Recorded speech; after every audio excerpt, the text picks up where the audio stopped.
call upon everyone to stand so that we can pledge allegiance to the flag. I pledge allegiance to the flag of the United States of America and to the republic for which it stands, one nation, under God, indivisible, with liberty and justice for all. I'd ask that you all remain standing for a moment of silence in honor of our soldiers who are in harm's way in the Middle East.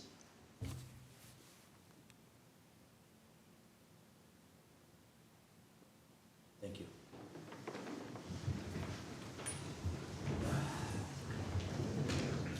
I have a couple of announcements that I need to make.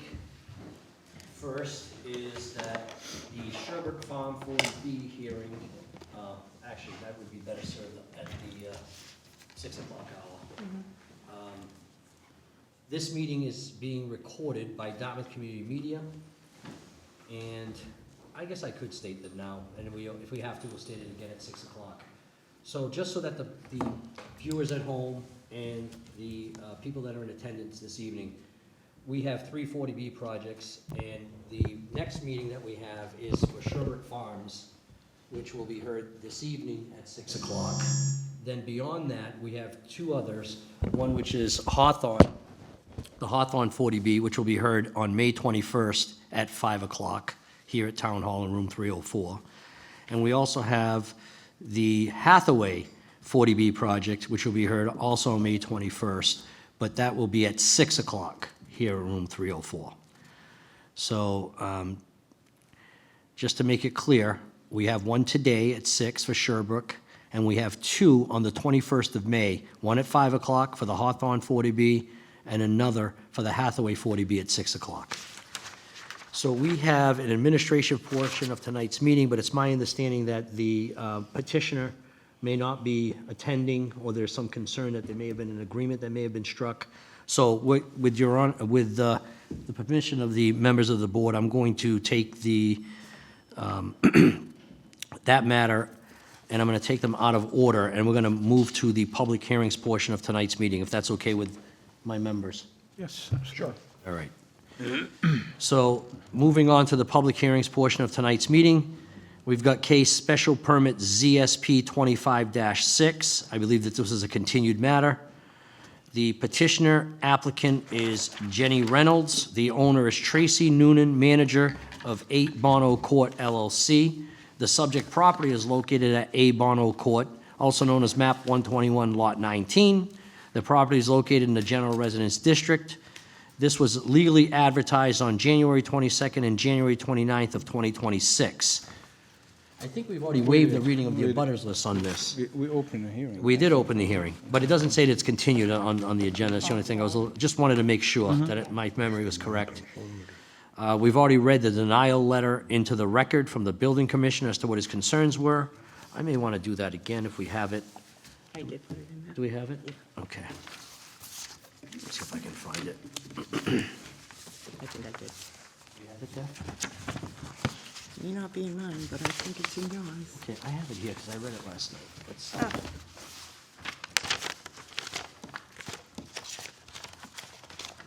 All done. I've got one here. Okay.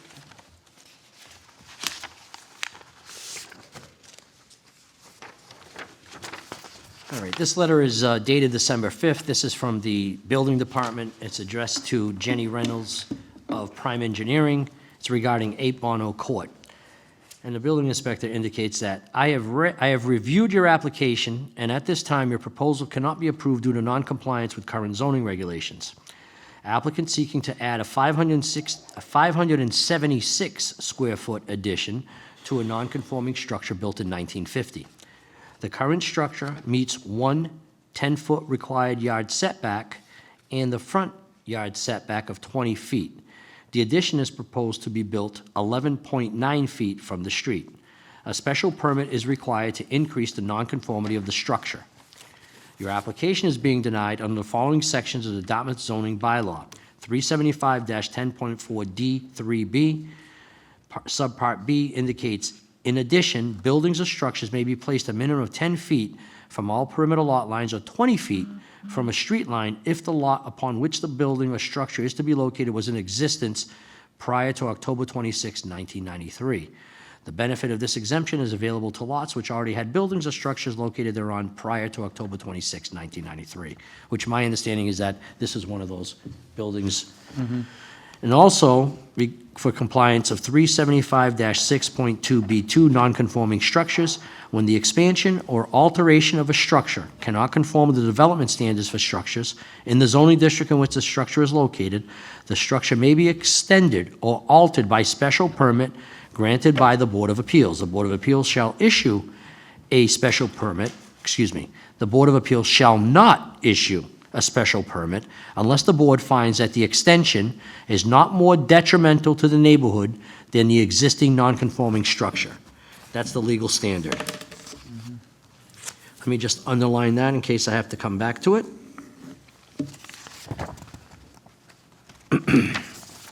And it goes on to state that the subject property is located within the general residence district. So that's the letter that we've already read that letter into the record, but I felt it was important that we do so. Gentlemen, at some point, I don't know whether or not, I know it's part of this evening's packet, but there was also another letter that was submitted on behalf of numerous abutters. I think it's a total of 7 or 8 couples who are either immediate abutters or abutters of abutters to the property. And I'm not necessarily going to read it into the record because it's not my practice to do so, but if you haven't read it, have you both read the letter? Yes. Okay. So, given that, I would entertain a motion that we make it part of the file. Make a motion that we accept the letter dated April 27th, is that? April 27, 2026. Yes, to be included in the file. Can I get a second? Second. All in favor? Aye. The ayes have it. So, part of the file, it's April 27th. I've read it. I know that it's the same letter that you have there. And I'm sure that these concerns are going to be touched upon, probably vocally, by some of the people that are here in attendance this evening. Mr. Vidaris, Yes. I just want to make the announcement again that I am here tonight as an abutter of the property that's being discussed and not in the capacity of my role on the select board. And I appreciate you Thank you. exercising an abundance of caution and doing that again.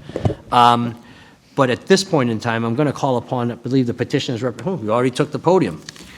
Petitioner's representative, who is here to explain to us, since the last time we had this before us, if there's anything that's changed.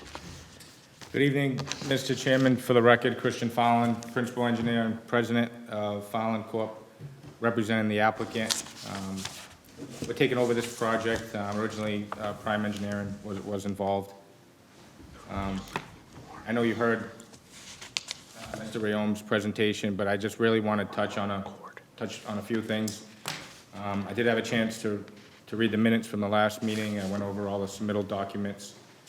And for me, I just wanted to go over, to hit on just a few topics, mainly that this is a special permit, certainly different than a variance request. As you mentioned, the key issue is going to be whether or not this proposal is not more detrimental to the neighborhood.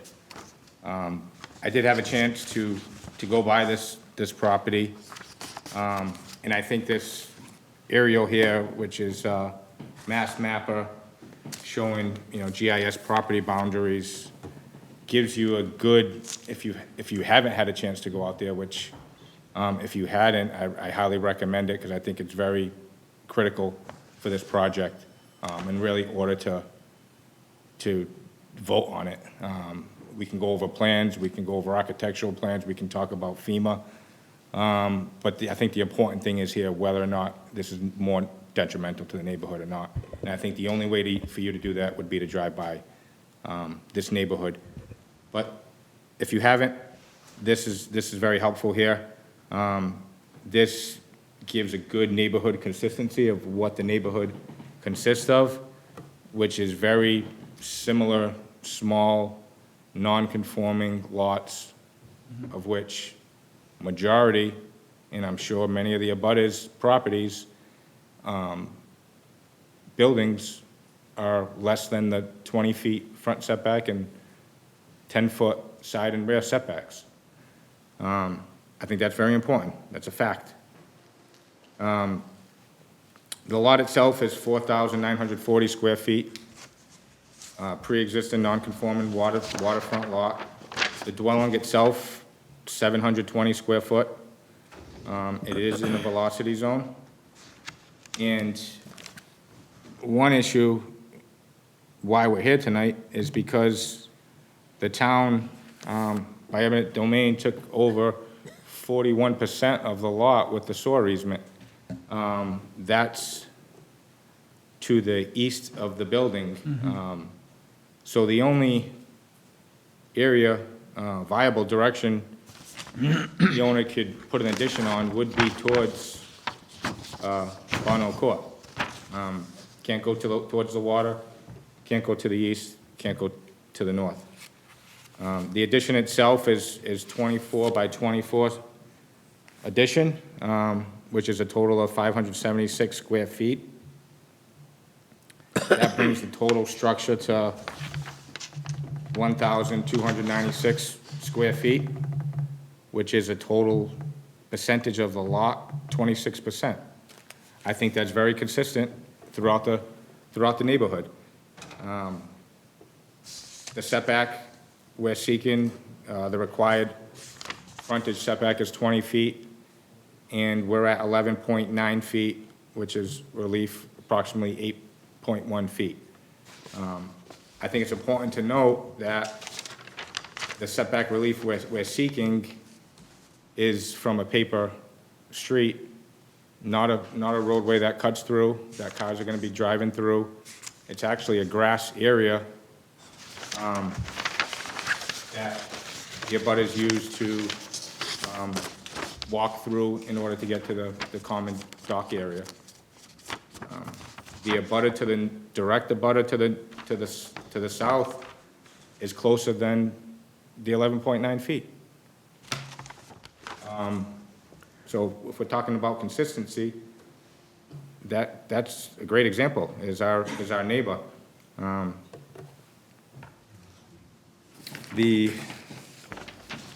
regards to the other building requirements where we meet, the height requirement, we're not increasing impervious area.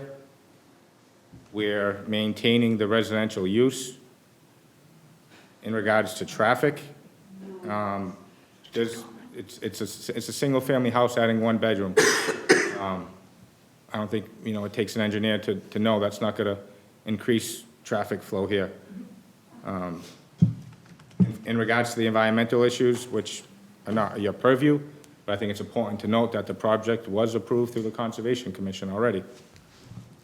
In regards to FEMA regulations, which seems to be a concern from the abutters, at this point, we're here for one thing, is the relief of the front setback from 20 to 11.9.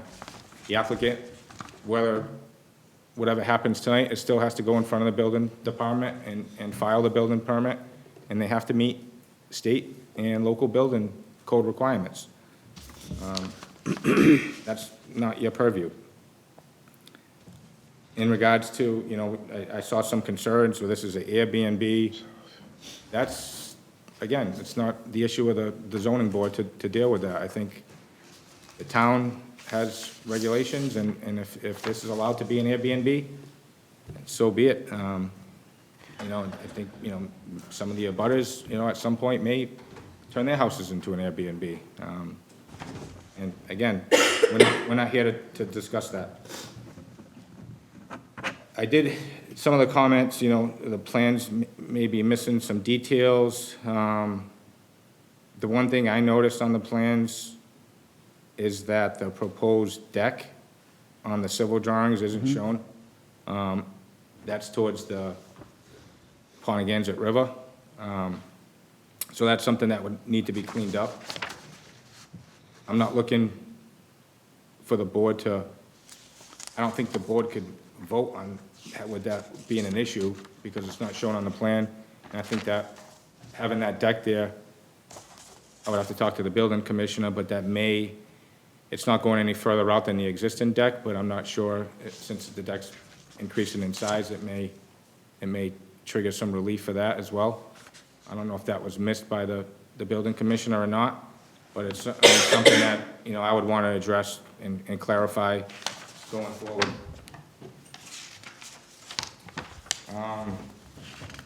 Again, I'm just here, you know, as the engineer, and I know abutters. I mean, it's a beautiful neighborhood,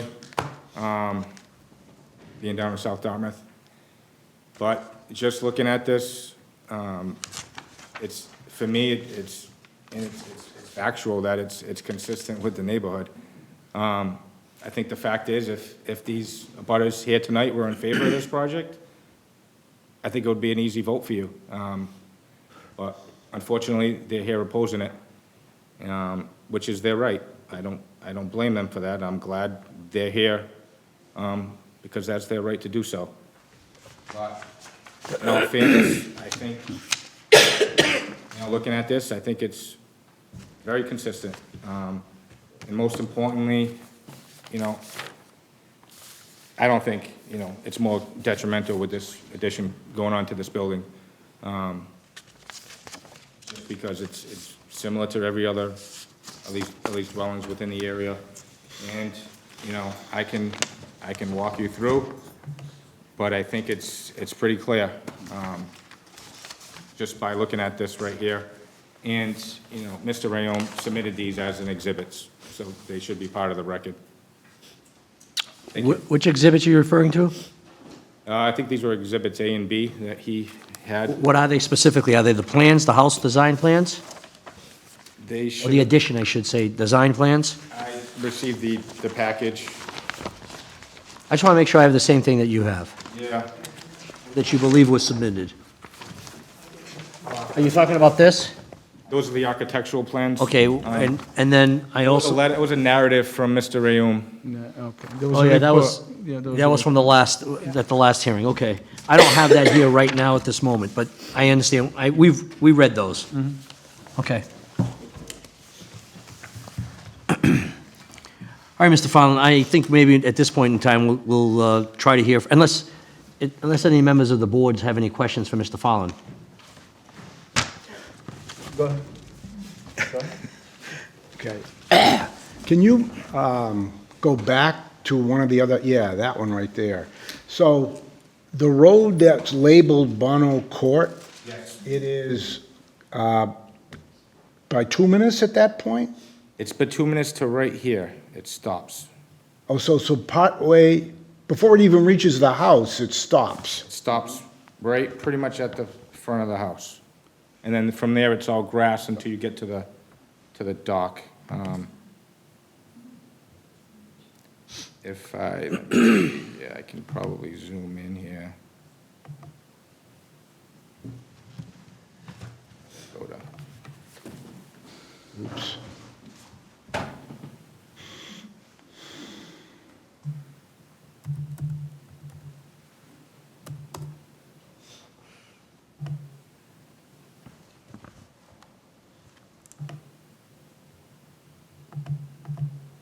Okay.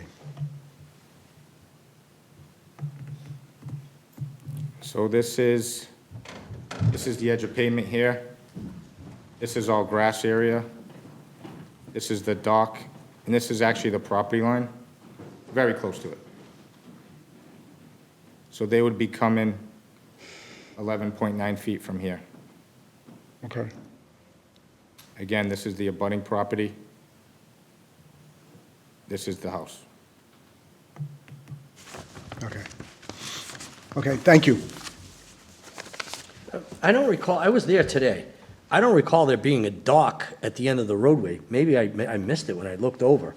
There's a dock there. Is that dock floatable, or is that actually permanently affixed? Floatable. It's there. There were boats there today. Was there? Okay. Okay. Low tide, you probably didn't look over the seawall. All right, hold on, we'll have a chance. I was concentrating more on the roadway that leads up to the house and also the house itself. But maybe I was just caught by the fact that it was just water in the front. Is there anything else you'd like to ask, Mr. Human? No, No, I was looking at it to see how close the next house was. I really don't have a problem with the 8 feet. Yeah, 11.9. Right. No, I know that, but you're asking, Relief, yeah. you're asking for 8 feet relief. I don't have a problem with that. All right. Mr. Chair, I agree with Mr. Fallon, this is a special permit application, Yes, but part of the special permit, we need to look at the criteria for granting a special permit, so whether this is not detrimental or not, but I don't think we can just exclude the fact that this is in the flood zone and the proximity to the water and the size of the building, you know, I think we're not going to exclude that as, and I understand we're not here to grant the building permit, but we need to look at also the other factors that, with the setting of this particular lot, so. But I agree you're here for a special permit, but, so the standards or the criteria are different than a variance, so. Okay, that's all. No, I acknowledge that as well. I acknowledge, and you started off with that, Mr. Fallon, that the, the legal standard for a special permit is certainly not as difficult, and it's much easier attainable than a variance. But, and I do agree with you that this should be viewed by every member of this board before making a determination. I did not know exactly what Bono Court was. I've never been on it before in my life, and I've lived in town all my life. But if there's ever been a unique piece of property and a unique neighborhood, this is it.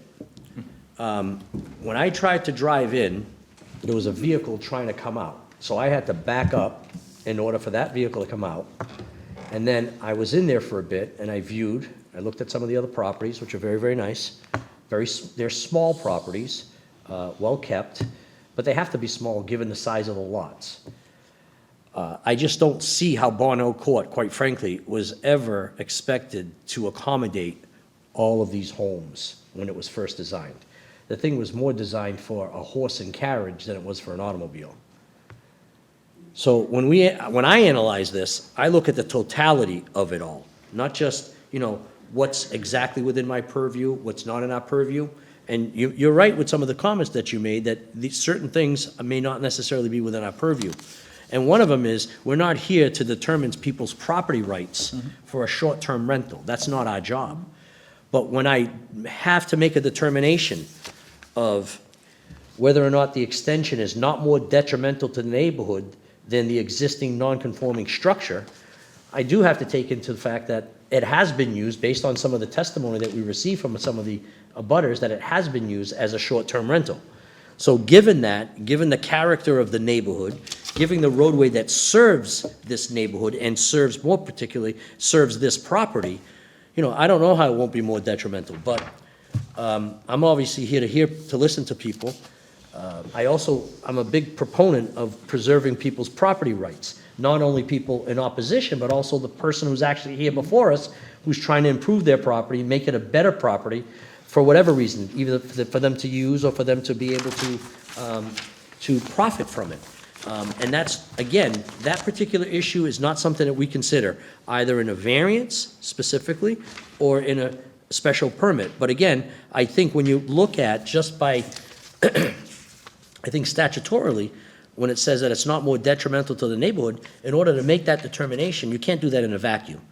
You have to take it all into consideration. And when you take it all into consideration, then, wherever the weight comes to each, and I'm only one person on this board, I'm only speaking for me, based on what I know, and I'm still waiting to hear if there's any other updated comments from some of the abutters.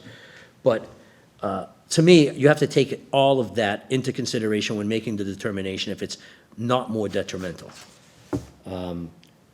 Just specifically, because we've granted additions to people's homes on numerous occasions. We've had situations where abutters are not in favor of it, and we still have granted it.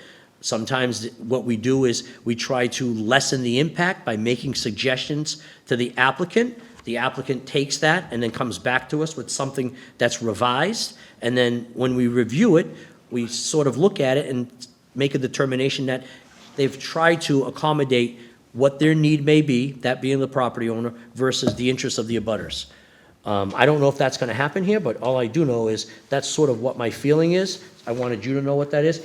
I know this, you've done a hell of a presentation for your client in trying to set forth to us and trying to narrow the issues for us so that, you know, we're looking at this just on one issue, which is the dimension of 11.9. I get your argument. It's 11.9 from a street. Not only a street, a paper street, and right across from the paperway, there's a property that's just as close or closer than the 11.9. So therefore, you're not asking for something that's completely outside of the box. I get the argument. But when you look at the community, the neighborhood as a whole, and that's something we have to look at as members of this board, then we have to weigh that all out. Thank you. So at this point in time, I'm going to open it up to anybody in the public who'd like to come forward and, oh, but before you do that, I just remembered. So I received a telephone call from Attorney Faria. Attorney Faria could not be here tonight because he has a medical issue. So he did want everyone to know that he should be fine and he should be able to make the next hearing that we do have here. But he wasn't able to make it this evening. Okay. Thank you. Mr. Maderas, through you to Mr. Farland, is it possible for Mr. Farland to show the plan of the house? I know when Mr. Rayum was here, he had the schematic of the I house. don't know if he does, but That I know that looks- we have it here. We actually have a paper Okay, version the of it. one that looks, Okay, well, we could do that. If he can do it, he's computer savvy. I can't. you can't? I can't, sorry. Yeah, yeah. There it is. So I'm looking for the one that, Oh, yeah.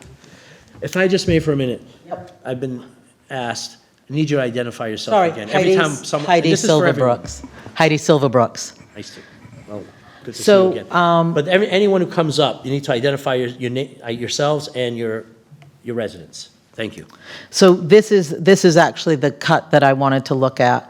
So right now, the house that exists is that back entrance that we see on the far right, and what we see to the right of that small door and the 6 windows. So that door So you're talking And about the the lower roof line. The lower roof line. is that the only area- thing that exists. That's existing, yeah? Yes. Yep. And so what is going to be the view of the neighbors is this side of the house. So that's basically what you're saying is that's the east elevation view. Mm-hmm. Okay. So it seemed Is there a when. question with that? Well, there wasn't, it would just seem like when there was some discussion, it sounded like they were putting some of the house over the current house. But it's all going to be I see what you mean.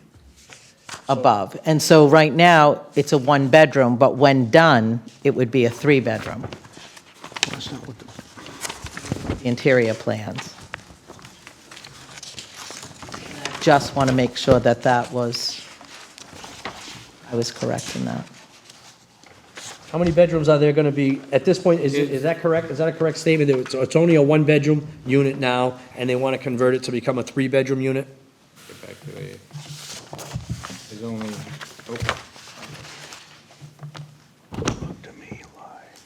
there's 1 bedroom being added.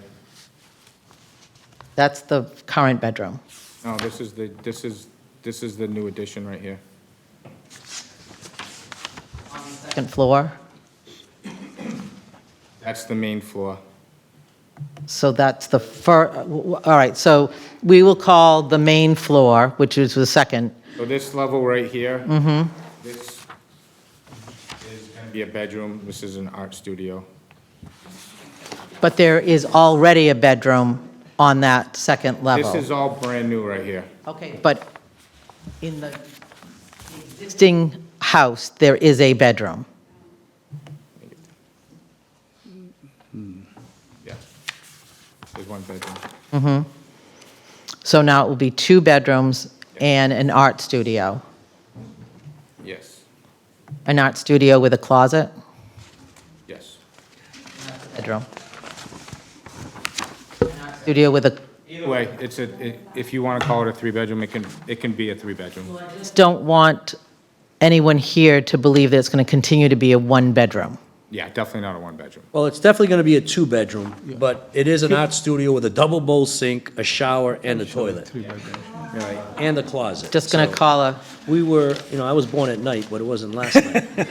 Right. And I think these two Thank you. gentlemen feel the same way. thank you.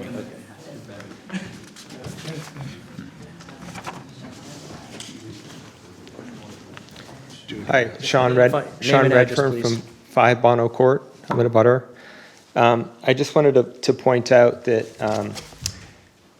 he keeps referring to that the setbacks are no different than what's existing out there. He keeps referring to the side yard setback of the adjacent property to the south. So side yard setbacks are very different than front yard setbacks.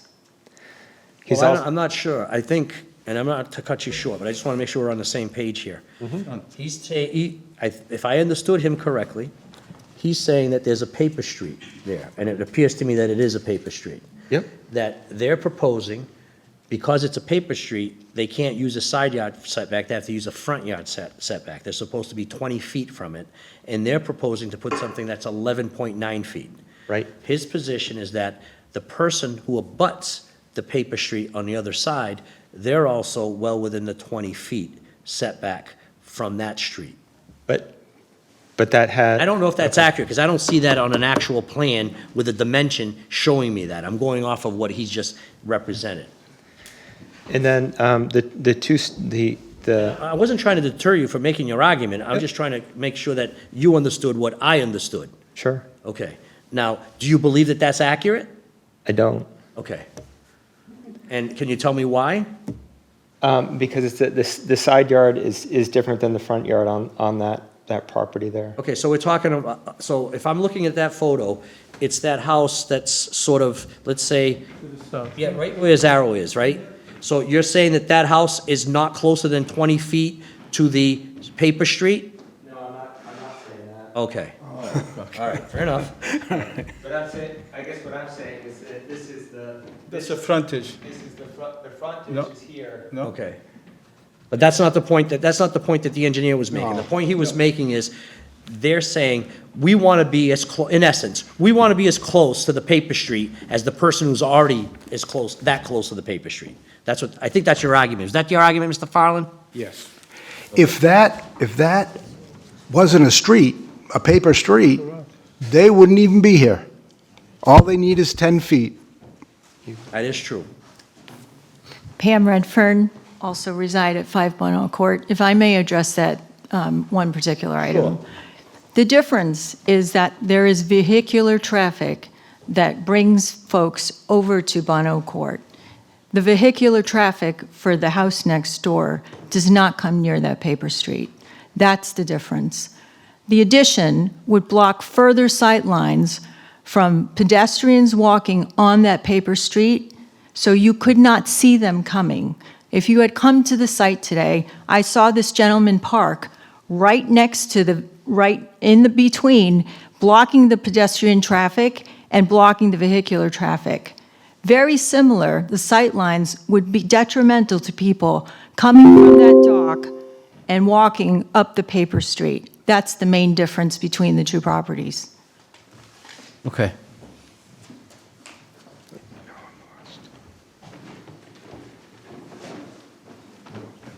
Sorry, I had one more item.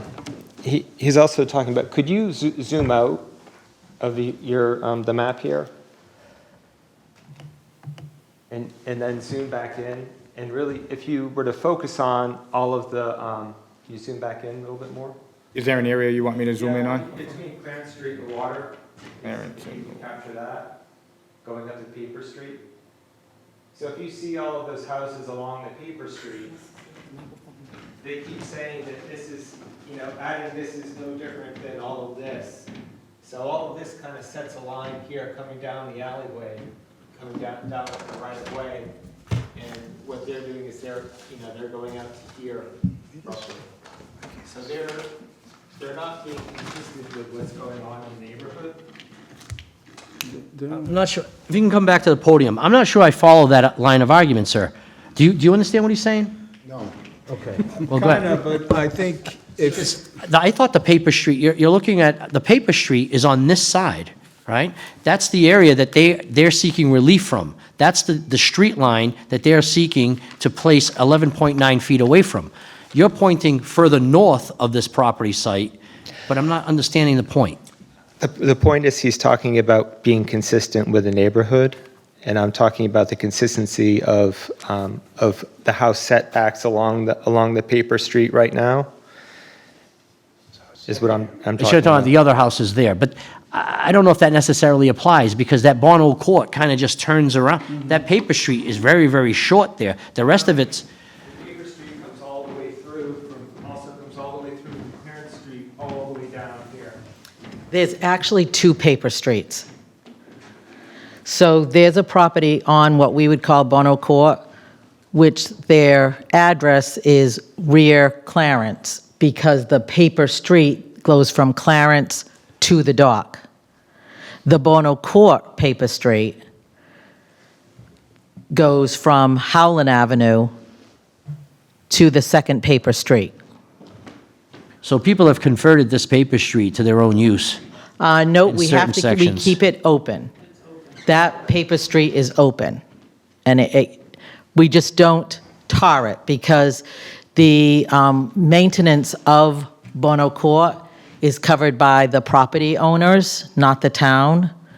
So in discussion with how much do we want to tar, we chose to tar only the Bono Court. And the folks that used to use that other paper street, we said we weren't tarring that, and they would have to drive down Bono Court to get to their street. Back to being a unique area. Yes, and so when we've spoken before, when this particular property was renovated several years ago, there was harm done to Bono Court, which if you drove down it today, I'm sure it's It's a site. a site. And so we're looking at, with the current residents, repairing that, but it falls on the onus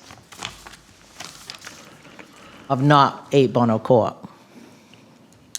I turn it over again. Thank you. Just a little history. Oh, hold on, I think Mr. Schuba wants to make a quick comment. Mr. Chair, I just wanted to, I think what Mr. Fallon was making the analysis that the lot is similar to the lot sizes in the area, and the house, the proposed addition would be similar in size to the other existing houses that are in the area. And not to be specific on the setback from the street or the side setbacks, but most of those houses existing don't meet the required setback in the zoning district. That's what he's referring to, and I agree with that, so Okay, it's not. I think he's right about that as well. So, But I just find this to be very, very cluttered. It's very, very tight to begin with.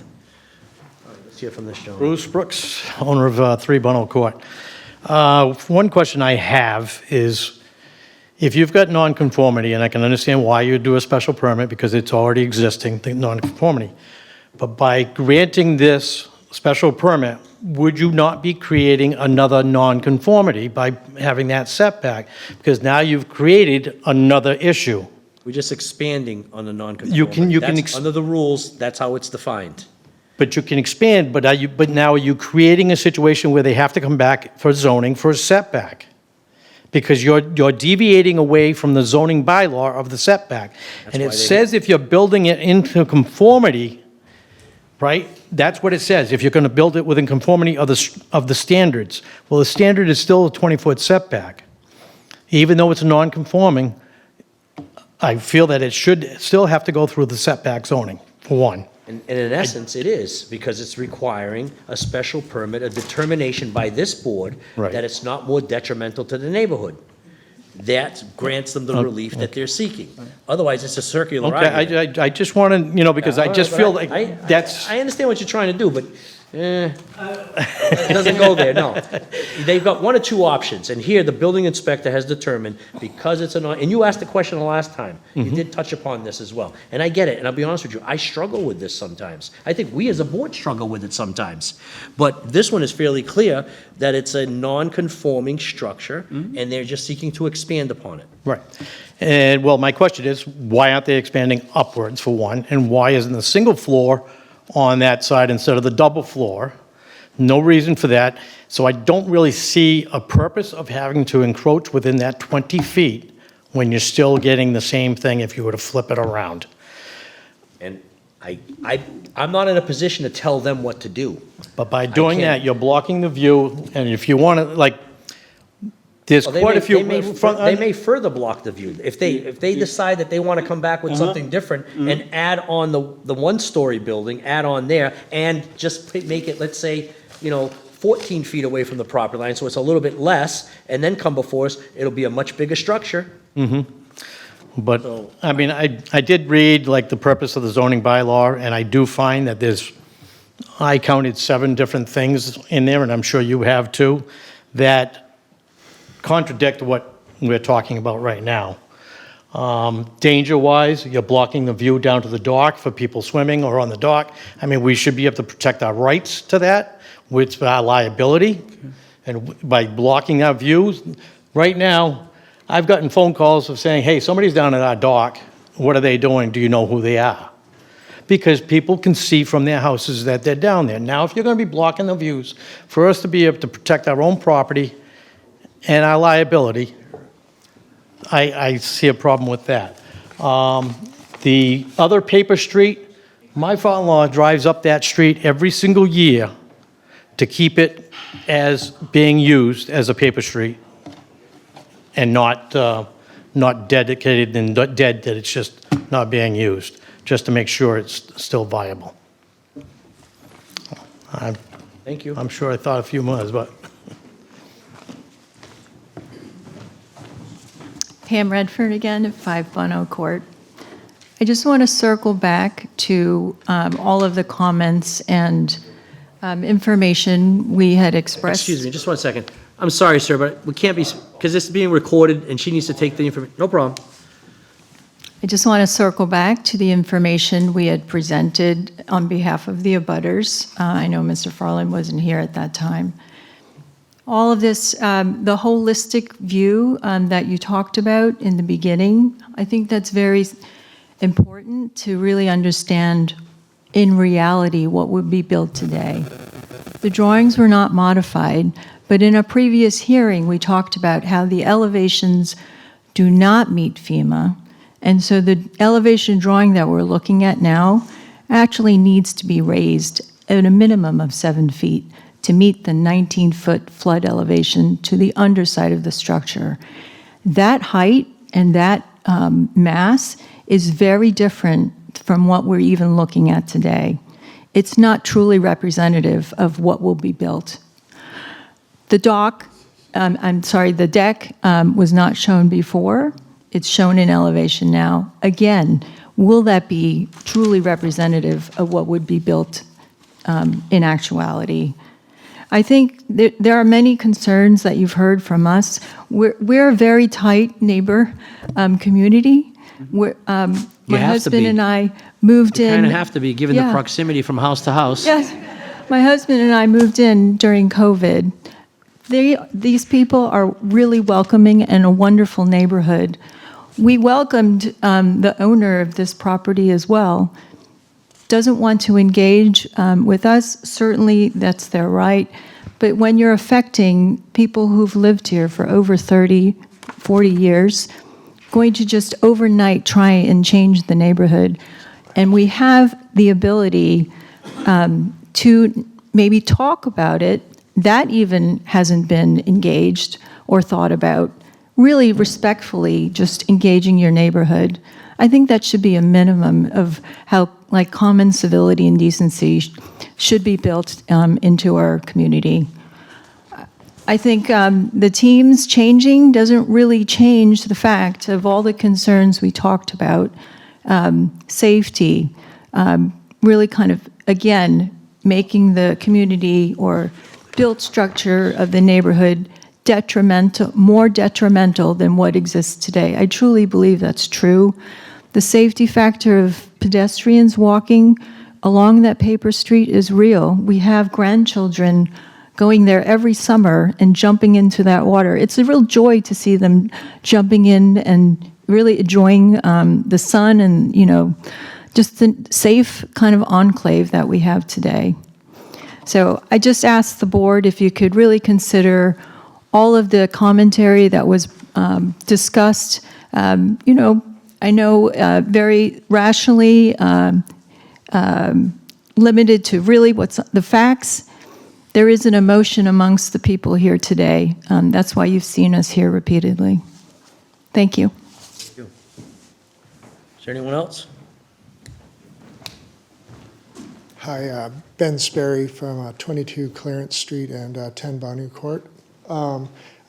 Just a sort of a quick comment based on. Well, why two addresses? Sorry? You said two addresses. We own two houses that are abutting each other. Okay. One is Clarence Street and the other is just one property closer to the You water. rent one of them out? We do, yeah. Okay. And what type And of so- rental, what type of rental do you do there? Long-term preferably. We have done Airbnb, but we are not currently doing that. So my opposition isn't to Airbnb or rental at all personally, and I understand that that isn't ideal for the community, but here we are. But what my comment has more to do with the non-conforming lot, and that, yes, I mean, almost every lot is non-conforming in the neighborhood, but the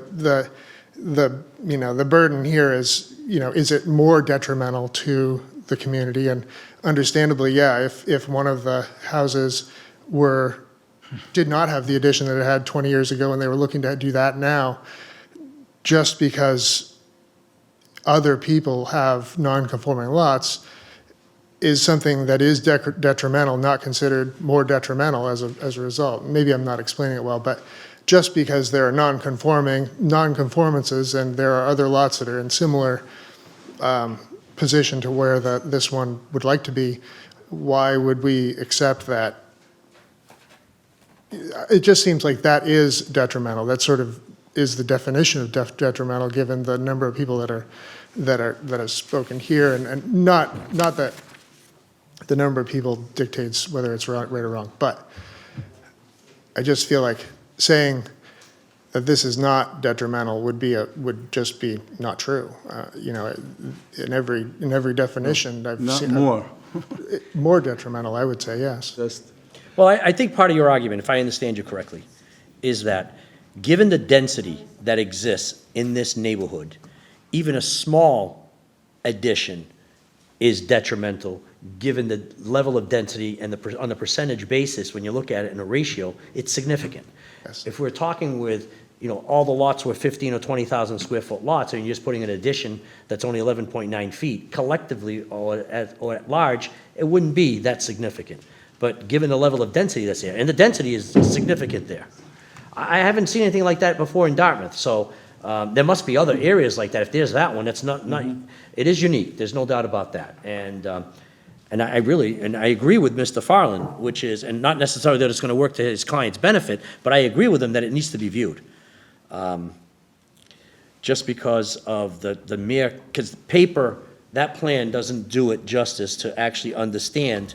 I can imagine what it must have been like during a snowstorm that you guys had, to have 3 feet of snow on that roadway and with no place to put it. But that's a side issue, and I'm not here to bring all that up, but it's just, I look at that and say, wow, this is different. And I guess, just because it is so tight, should we make it tighter? It just seems to me that that's not really looking at it the way that we should look at I it. get it. Thank you. Do you want to say something? Mr.? Yeah, I understand. I mean, I've been on this board for, I don't know, 20 years, and Longer than me. I've been a professional engineer for Good over evening. 35 years. Sorry. Uh, Continue. So I understand, but also we need to understand that if the applicant reduced the size by 8.2 feet of the setback, they can go directly to the building department and talk to the building inspector assuming they meet other requirements that they have to do with the flood or whatever, and the height, and they can probably do an addition that would be slightly smaller than this one, but certainly they might be able to extend. I'm not sure if they can extend to the east or because of the easement there, but they can probably do something similar to this, and by right. So all the issues and the views and won't come into play at all. You know, I just wanted to make sure we both understand what's we're at here. I mean, even though it's a small lot, but they do have the right to develop their lots if they can meet the standards, but they don't meet the standards, that's why they're here. But if they can meet the standards, they won't be here. And unfortunately, you folks will have no say on that matter, probably, if they go to the building department, you know, so just keep that in mind, so, thank you. Okay. No, thank you. That certainly puts it in perspective. We're really looking at it is. We're it's an- trying looking at 8 feet- we're to looking at come 8 up with feet. the balance here somewhere, you know, so that's why I think at the last meeting, I said, look into the size, maybe we can do something, still achieve what you want, but make the neighbors maybe a little happy, or if you can't, you have every right to go and do what you need to do in compliance with the zoning bylaws, you know, so. Sir, My name's Frank Silva, 3 Bono Court. I've lived there for almost 60 years. you say 3 Barnwell Court? Yep. Didn't that gentleman say he was from 3 Barnwell? Oh, okay. Excuse me? Owners. Owners, okay. And all access is on that 10-foot right-of-way in front of our property. And the house was bought as a single bedroom. And we live with it. But now if they go to 2 or even 3 bedrooms, and it's an Airbnb and they're renting it, we're going to have a ton of traffic back and forth on that road. And we as neighbors have paved it, and we've used to maintain it right to that driveway. That's where the hard top ends. And that's the way in. You try and get a big truck down there, you better be a good driver. Every time there's a project down there, they hit the guardrail and the fence, they drive over the slate driveway, the walkway, and they get tangled up with the telephone pole. It becomes a nightmare. So to have a big construction job there, it's going to be a nightmare for everybody. And I know the state says you can build the property and the town will have to adapt it, but we don't want to adapt it. Because if you get 3 bedrooms and comes 4th of July, they could have 12 people in there. So I hope you deny it. That's all. Thank you, sir.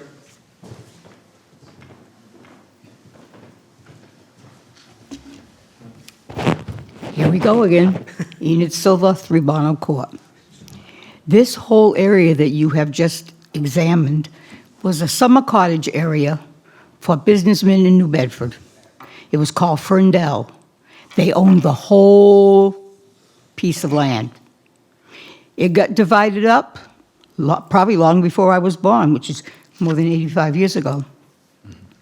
And it got divided up because there were certain houses that could be sold to other people. And that 10-foot right-of-way is the only access to all of those cottages back in the day. Now they have all kinds of rules and regulations about building and by lot size and paper streets that never existed when this little area came into being. Everyone on the street, on the lane, own their houses, occupy their houses, do not rent out their houses on a regular basis to strangers. Our little neighborhood is going to lose its quality of life. Our little neighborhood is going to change from being safe to not safe because we never know who's in that 8 Bono Court because there's no communication with the owners. If they're renting it or if someone's stealing from it, we don't know the difference. And we are concerned. They may not be because they're not living in that house. But we are living at Bono Court. And we, as a community, would like the quality of life not to change for the money and the dollar of a B&B or a rental. If it's not going to be a consistent rental, year-round rental, and it's going to cause more grief and more confusion on that lane, I think that our quality of life will go down the tubes. And how do we react to that? Hold back our taxes? I don't think so.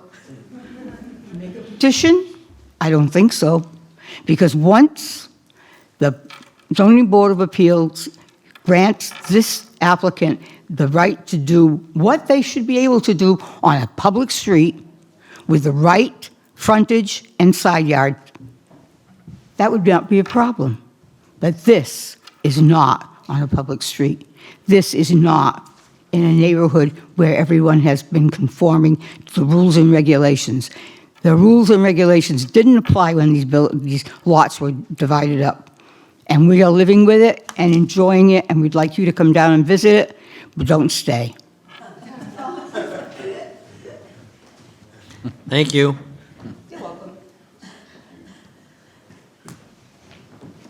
Hi, I'm Jane Shapira.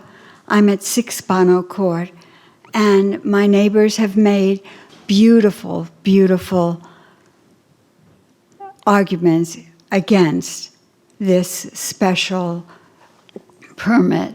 I just want to emphasize that we already know exactly what it's like, although maybe not exactly because it was a much smaller piece of work done.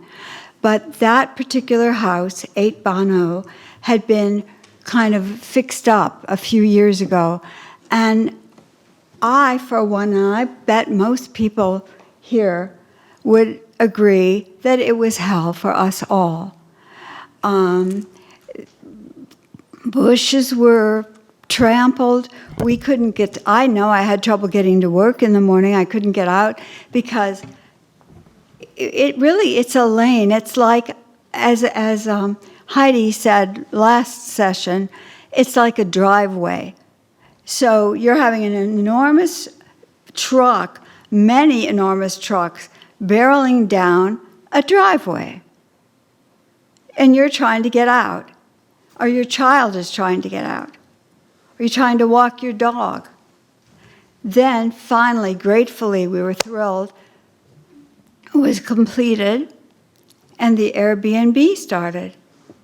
And in the summer, we would have 4, 5 cars parked in that lot. And that's with the 1 bedroom. I can only imagine with the 3 bedrooms, and these are going to be larger bedrooms. It's going to be fabulous. And that is way at the end of the lane. So it's not as though it's at the beginning of the lane and they can pull in and we're like, all right, there are the cars.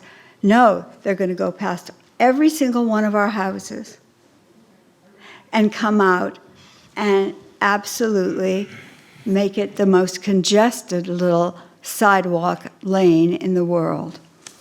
And I'm against it. Thank you. Thank you. Anyone else?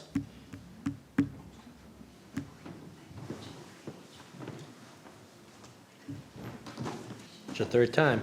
Sorry. I just wanted to be able to talk a little bit about the property itself and the easements on the property. When the owner bought the property, the easements were in place already, and they bought the property with those constrictions on the site. So I think asking the board for the variance or the special permit because of that should be a non-starter, because they purchased the property with that easement already on the site. It's not something that was placed on the site after they purchased it. That's all I had to say. Thank you. All right, gentlemen.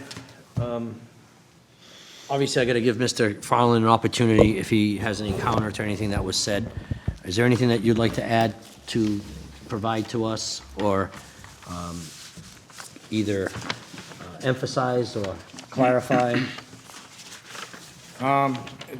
You don't have to say anything, I'm just asking if I'm just giving you the opportunity. Sometimes less is more, but I'm just giving you I want to be fair. I'm trying to be as fair as I can to everyone. It's part of the process. As I stated in the beginning of the meeting, I knew these butters were gonna be here.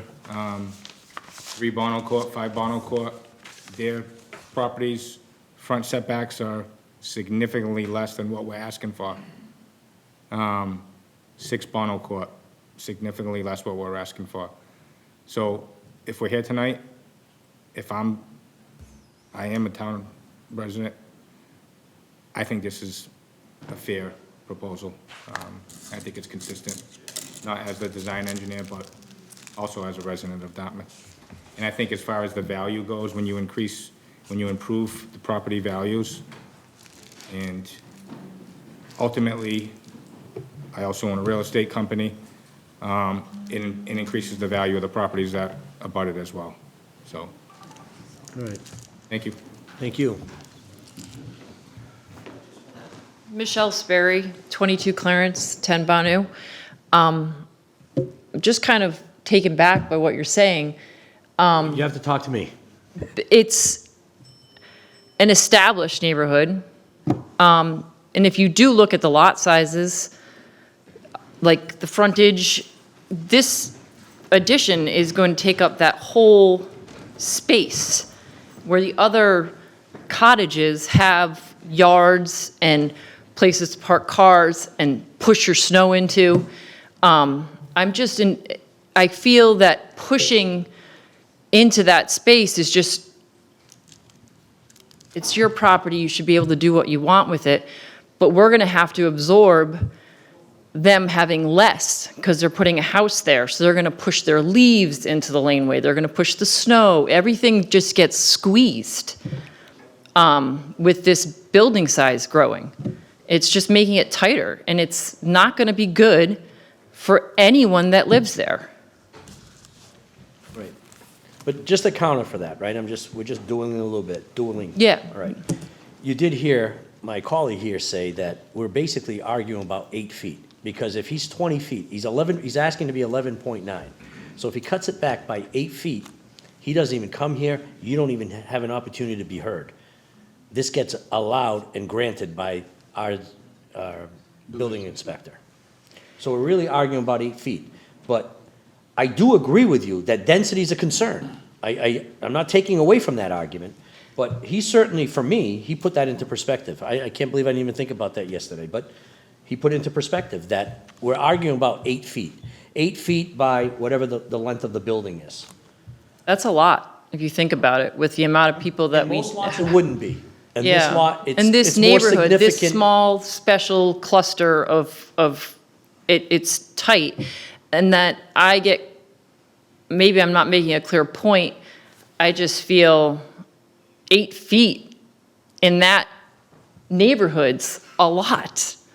And I think to not register and really look at that, I'm not trying to, Well, you're sharing your opinion with us. yeah. And I appreciate that.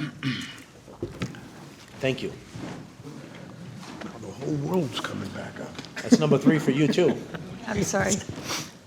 I'm just going back to my point that what's represented on the drawings is likely not what's going to be permitted and built. We're mindful of that as well. Yes, okay. This gentleman has made that abundantly clear. Yes, as an architect with over 30 years' experience, I understand that you can build up. You have every right to build within, the actual law and zoning and permitting. What we've been shown on the documents, which hasn't been modified today, does not conform in any way to what's today's codes. They're citing old codes. The structure is represented as CMU block. When the Conservation Commission approved pile foundations, those things are very, very different. And as a working professional, he should understand that and should have corrected it. So for those things not to be corrected today and, represented with what approvals were given, to me, just speaks really volumes. Bruce Brooks, 3 Bunnell Court. Just want to reiterate, I did send a letter with all the setbacks of all the properties. So to state that this is, actually, there's others that are a lot closer, that is not true. The front Bunnell Court, 3 Bunnell Court is 14, I think it's 14.8. I think that's the closest one. The only other one that you're trying to point out is the side yard, and I did not do side yards, but I did do all the front yards on that property, on that street. So that's not true. And He then, complies with front yard. but if he's... Complies with front yard. The issue is side yard. His The front side yard- his front yard Wait a is- minute. The side yard turns into a front yard because it's bordering on a street. So because it's bordering on a street, he's got to have 20 feet in both sides. If his house is facing Bunnell Court and he's listed on Bunnell Court, is that not the front yard? No, the other side. Just because he looks at the water, so I can turn around and say, No, my no. driveway side is... He actually has two, in essence, potentially. The argument is he has two front yard requirements that he has to meet. You know, well, that's it. And then also, that grassy area, we drive, we park there, we use that. So to say it's not used, that is not true at all. So that's it. But that's, Okay. So, gentlemen, I think we've taken all the public comment that we're going to get on this. Any thoughts that you want to share before we decide that we're going to close the public meeting on this? My preference would be, I'd want to go down and take a look at it. I didn't get a chance to do it. You know something? I think that that's a great position to take. And Just because what I do we think have in terms of time frame on this? Well, if they don't grant it to us, they're going to grant us an extension, I'm sure. All right. So. And I'm I sure they're would- mindful of the fact that we have other 40B projects going on, and we are a volunteer board. And Mr. Farland's already chuckling, so he gets it. So my preference would be to take a drive down there, take a look at it, walk around the property. And we put it on for Get an sometime in idea. June? The first week of June, second week of June? We're booked in May. If we can do the first week of June, we would appreciate it. Let me just check with our secretary here. Well, let me make sure. June 11th? Let's see what I got on June 11th. No, you're clear. Did you say I'm clear? Okay. she must have asked you Everybody before. knows my life better than me. Yeah, I guess So I'm we're clear. doing June 11th? So are those two. How about you, Mr. Human? Are you clear on June 11th? I'm clear on June 11th. We have Alan, other. are you clear? I will be. Okay, all right. So, obviously, there's paperwork that needs to be signed in order for an extension. Yeah, we can take care of that tomorrow if All that's, send it over. I think at one point in time, I actually suggested that we had it staked out so that we could take a look and see how much this would actually extend. Because it's one thing to say, just to say how many feet it is. It's something else to get sort of a stake. If you're willing to do that, that'd be great. I'll do it. And if you could let her know, or if you could let Michelle know, and then I'm sure Alvin would go, and I'll go another occasion to go look at that as well. I'd like to see that as well. I'll go. Okay. If you could let me know when the board is gonna go there. Well, yeah, I guess we could do that. All right, we've got someone, so at this point, you're willing to sign the necessary documents? Will you prepare it? You do understand that if you don't, then obviously we're gonna have to have an I get it. emergency meeting, and I certainly won't be too happy about that. Okay, fair enough. I've got your word. Chairman, sorry to bother you, but I don't know if anyone's made this point in this whole time that we've been talking. Every resident on that narrow 10-foot right-of-way has on-site parking. They're not parking in the lane, they're not parking on the paper street, they're parking on their own property. Is this property going to be able to accommodate the parking of the rental cars that are going to come into Bonneau Court? Well, since you bring that up, let me ask you something. Is there some sort of a roadway agreement between all the property owners on Bonneau Court that's recorded at the Registry of Deeds, at which all the lot owners are bound by dealing with maintenance, repair, snow plowing and any of that? There is an association, a Howland Avenue Association, that was created back in the 20s, because that's when it was its heyday. And is this roadway, this private way, and the lot owners part of that association? Most of us. And does the association speak as to the maintenance and upkeep of this roadway? No, we never bother them with that. Silent to that. Because on the other side of that Howland Avenue, there's another 10-foot right-of-way that goes to the beach. And the people that belong to the association are more concerned with the private beach that we have deeded into our property than they are on our paper Well, street. to address your concern, we can always make a condition that we put in there that is a condition to the grant. I'm not saying we're granting anything, but in the Right. event, if this board were to agree to grant the relief that they're seeking by way of special permit, we can make it a specific condition that any parking of motor vehicles has to be specifically within the confines of that particular lot. And I know it's under 5,000 square feet. It's not a big lot No, it to isn't. accommodate a lot of cars. And then, at that point, a special permit can be, believe it can be withdrawn if it's, it can be taken, can the building inspector, first he will seek enforcement, but I don't know whether or not they can bring it back before us for us to rescind the special permit. I think it can be. It's different from a variance. Don't know. I don't know. I I'm a will leave- land-use lawyer, but I don't know the answer to that one off the top of my head, but I can I find out. will leave that to your Okay. committee to... Thank Can I ask you a question? Sure. Is every house down there has its own off-street parking? Yes, sir. And in that photograph that was up there were two cars parked in Bono Lane. Any idea what that was? That was when. Hold on. Just come Sorry. on. State your name, please. Brooks. I can talk right over her. That was actually, that photo, which is ironic, was taken when the owner previous to Tracy was redoing that house, and you can see in that picture that Mr. Fallon had up, it had the equipment that he needed, and the two work trucks were parked in the lane, which we had issue with, because that But obviously, prevented that's only during the access. period of time of construction that would be tolerated, if you will.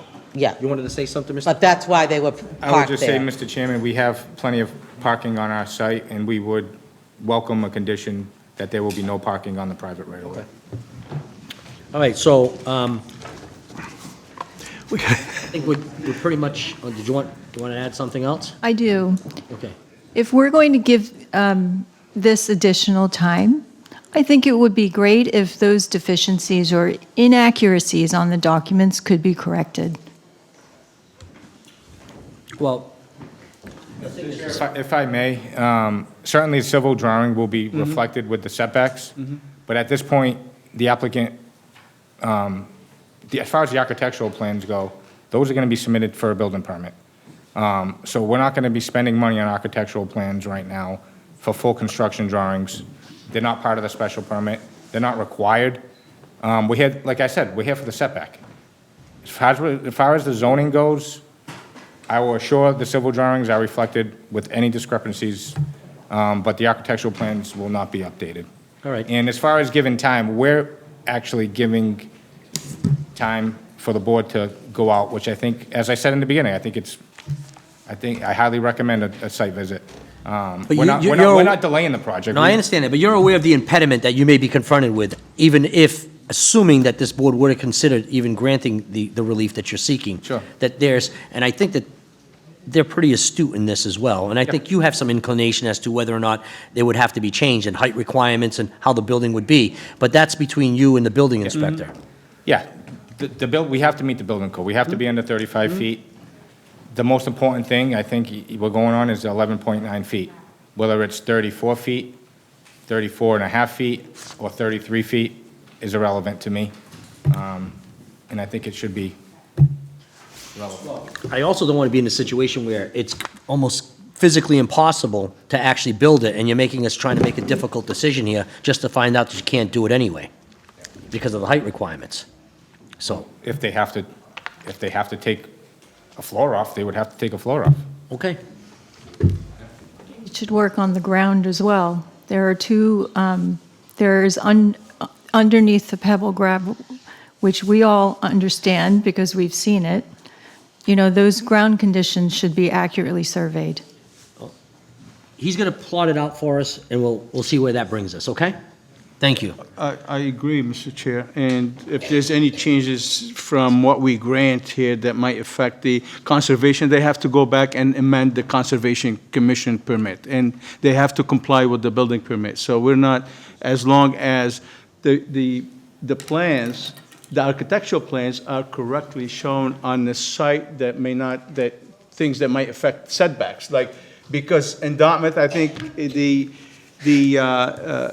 deck, if the deck is attached or a set of stairs are attached to the building, it's part of the setback. So make sure, for egress, if we have another set of stairs on the south side, we're not intruding into the setbacks also. Absolutely. Yeah, and the rest building department will take care of, yes. All right, just one more thing.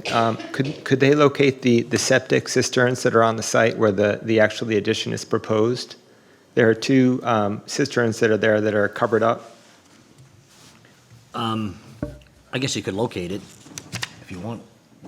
Is there something there that you're aware of?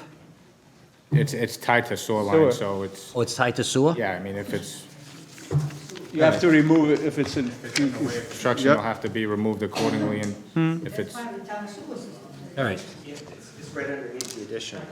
I know, but I mean, it's irrelevant. Well, no, it's not irrelevant. Okay, hold on. This breaks down fast. You gotta talk to me, right? It goes through me, and then I will ask him. Sorry. So what is your concern specifically? My- Because this is more on-site. When they start digging, if they hit something, then they've gotta deal with it, right? I don't know what's in the ground. You suspect that there's something in the ground.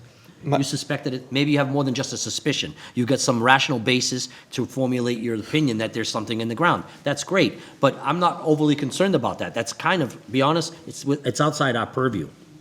Okay. All right. I just wanted to I guess the thing is that they're presenting drawings for you to make decisions on, but they're not presenting all the information on the drawings. So you have the DPW who's looking at drawings, you have the Board of Health who's looking at drawings, you have the Building Department who's looking at drawings, and then you're looking at the drawings, and you're all in your own lane, basing your things on your own decisions. But when there isn't that information on the drawings for everyone to be commenting properly on the drawings, it's a problem. Because then we end up down the road that, we've gone to the Conservation Commission. The Conservation Commission said, as part of the stipulation, that they need to have piers. They said they were going to do driven piles rather than the CMU piers because they didn't want to go and dig up the ground. So now they're proposing to do driven piles. I don't know how they're going to get equipment for driven piles down there, but that's a problem. The DPW doesn't know about this.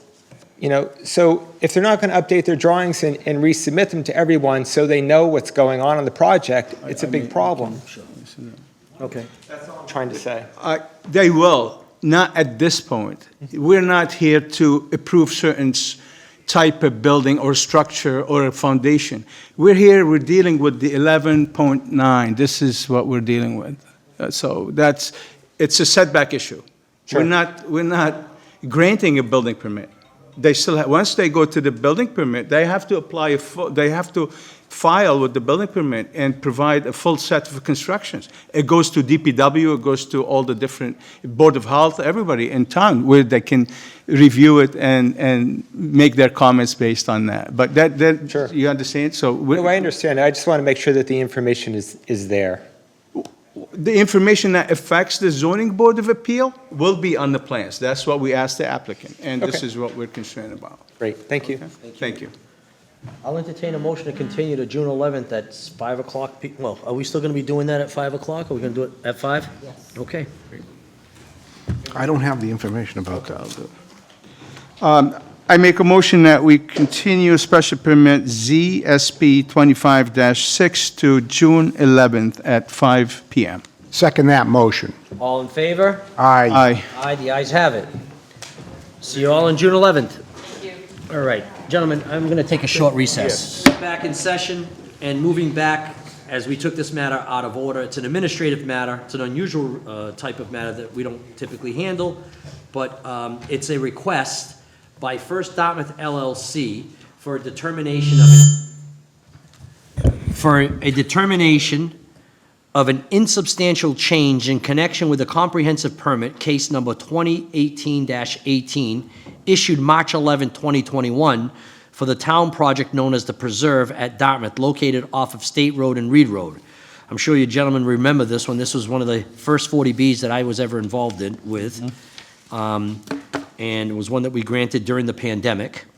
And it appears that there's some concerns about some fees and the applicability as to what would apply. Would it be the time of the issuance of the permit or in present day, given that there have been some impediments with the project moving forward?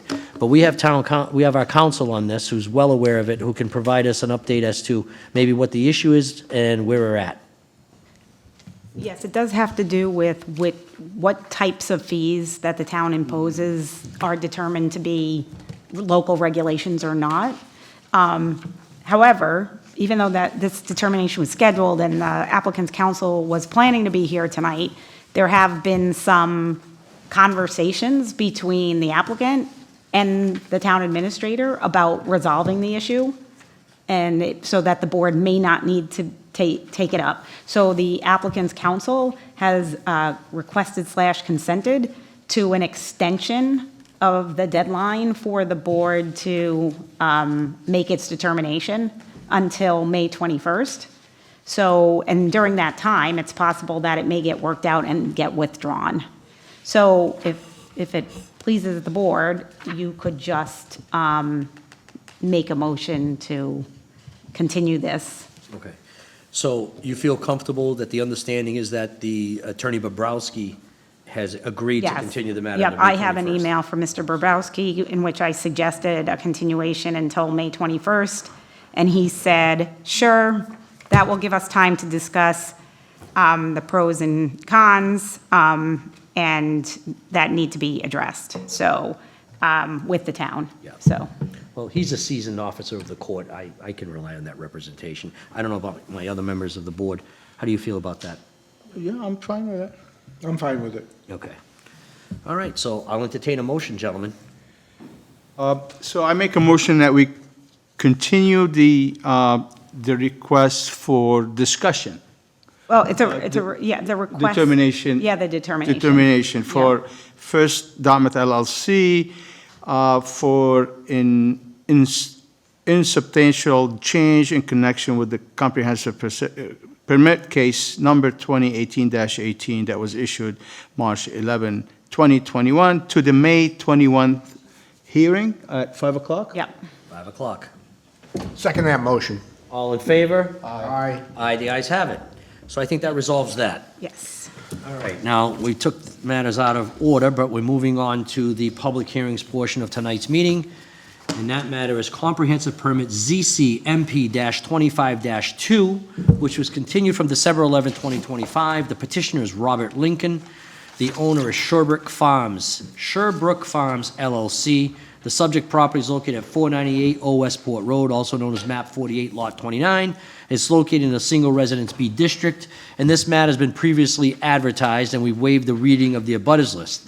In this case, the petitioner is seeking a comprehensive permit pursuant to Mass General Law, Chapter 40B, and the Comprehensive Permit Guideline 760 CMR 56 from the Massachusetts General Laws and Dartmouth zoning bylaw regulations.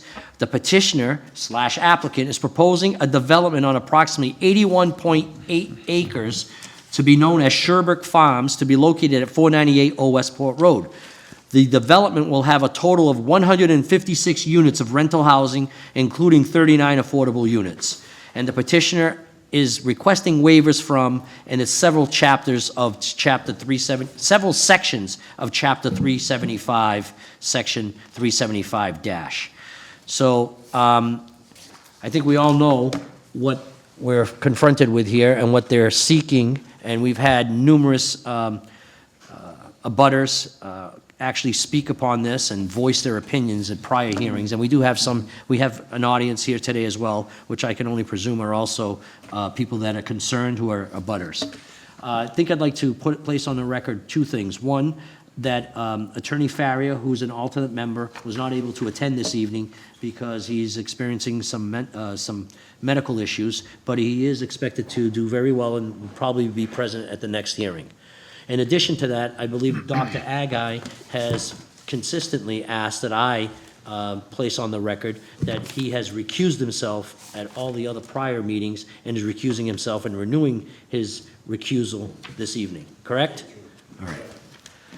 All right, so having said that, Susan, I know that I'm supposed to be following some sort of pattern that would make sense here. Yep. I guess we're supposed to discuss something with the planning director regarding plan information? Yeah, so the planning director was unable to come tonight, but I have notes. Okay. So, and it may be helpful, the applicant's civil engineer is here, and it has to do with some questions regarding the plan set, so. With a what set? The plan. A plan, okay. The plan, the site plan set. So, these are just for clarification. It may just be, if there needs to be some tweaks to the plans, then they would just get rolled into a list of, potential conditions if the board were to approve it. So I'll just go through what they are, and I'm sorry, Damien, Mr. Dimitri.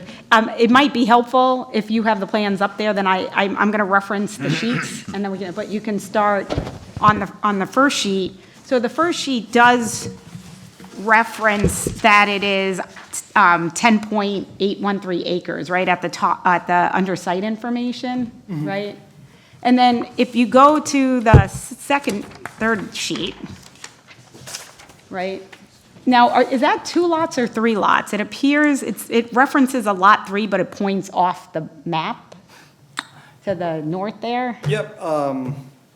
Damien Dimitri, Conoco Engineers and Scientists, 4 First Street, Bridgewater, Massachusetts. Those leaders do not appear to be pointing to the correct area.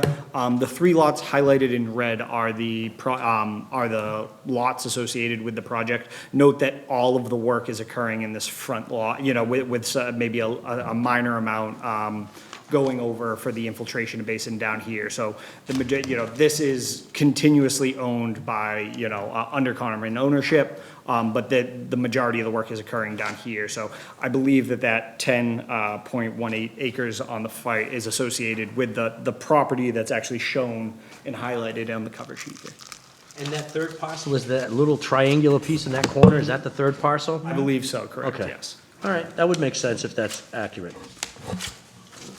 Okay, Mr. Chair, is it okay with you if I ask him questions and he Absolutely, responds? absolutely. Okay, No. I just don't want to No. break protocol. Okay, so I guess that's the question. There's all of those 3 lots are shown, but the application's only for lot 1? Like, that's what's unclear as to whether or not the application is intended to cover all of the land or only lot 1?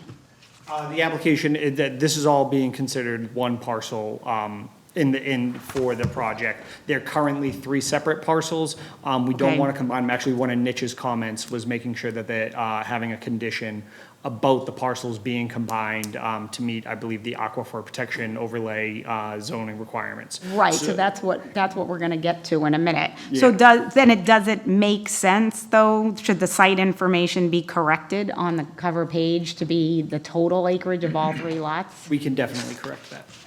So let me circle that. So, Can I ask a question? Are they adverse to us placing a condition that there's no further development on the property other than what's being proposed? I would have to confer with the applicant directly, but, we can definitely, I would include that suggestion. We're amenable to discussing. so I'll include that in the draft, and then when they review it, they can comment if they have any concerns. in common ownership? I think it's all wetlands. Is it all in common ownership currently? Yes, that, from my understanding, correct, it is under common ownership. Okay, so that kind of, so all these questions kind of flow from each other. So then on sheet 3, obviously, the arrow's just pointing in the wrong direction. So on this, do you want to? Sheet 3? There's an arrow, it's hard to see because it's in the bottom right, but the arrow is not actually pointing at lot 3, so there was some confusion there. Okay. Well, yeah. Well, the planning director got his hands on the plan, so now we have the questions. Okay. When you go to the next sheet, and Mr. Barber's here as well, and he likewise had some questions. I just want to note to the board, because it's going to come up later, I think, when we're discussing the waivers. Can you go to the southeast corner? There's a stand of trees there to the right.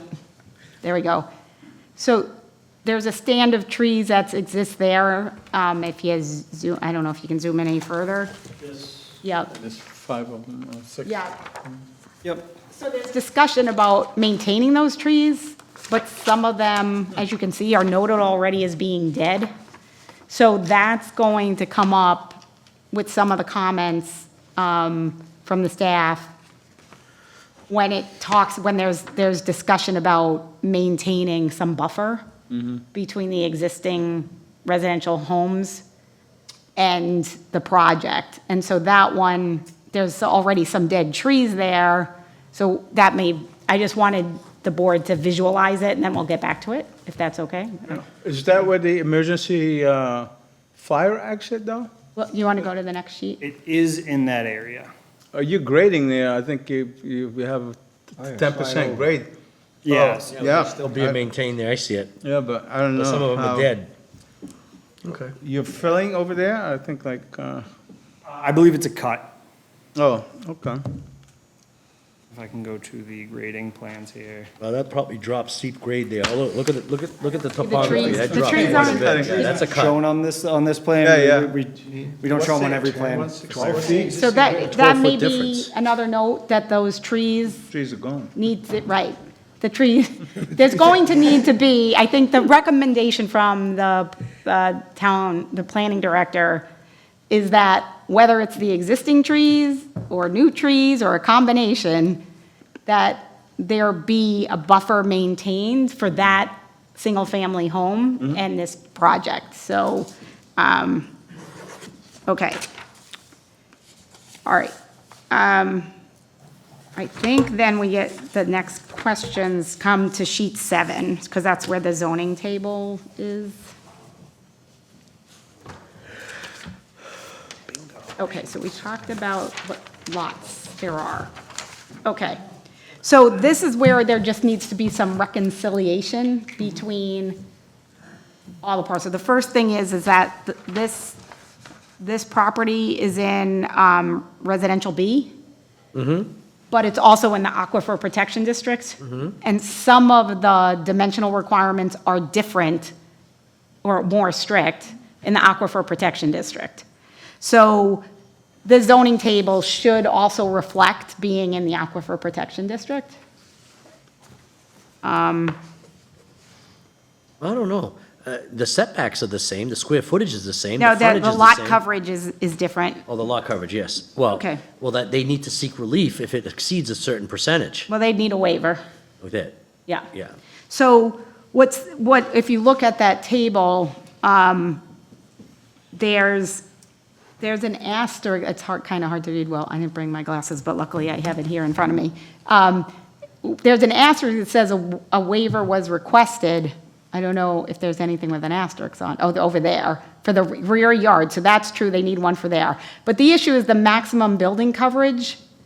They have not requested a waiver for that, but it's not, the maximum permitted in the Aquifer Protection District is 10%. Now, they're at 18.5 if you're only using Lot 1, but you may be at 7% if you're using all of it. But as you can see, there's these inconsistencies. So you may not need the waiver if you clarify that it's all of the lots. So we just, and maybe not do a whole, I mean, it's up to you guys if you want to revise the plans again, or maybe just submit a letter saying that that's what's going to happen, because then that way the condition can be to update the plans to reflect that without redoing all the plans. Okay. Zoning table. Okay. Aquifer Protection District, we talked about that. All right. Okay, so where it says lot lines subject to future modifications at the top of the lot 1, is that referring to merging the lots? Correct. Okay. Can you also maybe put that potentially in a letter clarifying that that means to merge the lots, because to the chair's point, future modifications is unclear whether you're seeking to subdivide and do other projects on other portions, like it's unclear. Okay, so we need clarification on that one. Okay. A proposed condition would be that the lighting plan and the landscaping plan are older ones that were submitted early on, but there's going to be final revised ones, presumably, is that they be included in the final plan set and have the same revision dates, so that if the permit is approved, post-permit, when the final cleaned-up plans get submitted, it includes those plans and they all have the same date on them. Revision date of that future time? That future. Time, okay, yep. Okay. So it's one plan set, not a plan set and a lighting plan? We and can a- right. compile that all Compile into my everything. set. Yeah, into is one what we'll set. do. Yeah, we can do that. Okay. So those are the two related ones. There was one other comment that the planning director had, and it is from the zoning bylaw. I'll give you the section reference. 375-24.3, little m, 5, numeral 5. That's the section. It restricts the maximum width of the project entrance drive to 30 feet. If you go down to where your main access drive is. And this does not have a dimension for the width at the property line. Okay. So if it's, can you show that, provide that in a letter, but then if it's more than 30 feet, it's gonna need a waiver. Okay, can you reference that It's specific section again? 375-24.3, M, little m, numeral 5.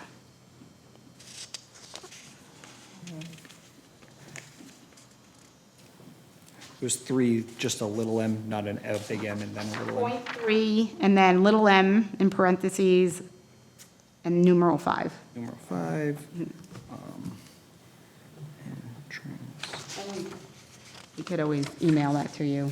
Can I ask Dan Diosa to send it to you if you? Yeah, if you have any follow-up, I'm taking notes, Yeah, but. well, right now, it's this mess, so it would have to get typed out. Yeah, any clean reiteration of it is always appreciated, just to make sure that we're copacetic.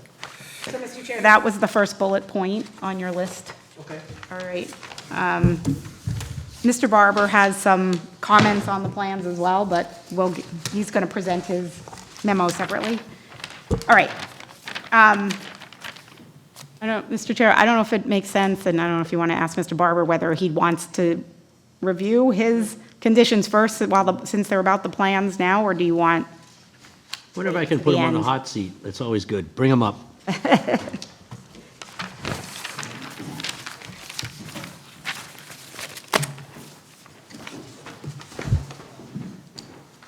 Did the board get copies of that yet? Yes, he Oh, okay. provided to us, but I Okay. haven't had an opportunity to read Yeah. it. I'm Hot off- hoping, I'm hot gonna off use the it. presses. Yeah, I'm hoping to use it to go through it as he speaks about it. Okay. Good evening, Tim Barber, Director of Public Works.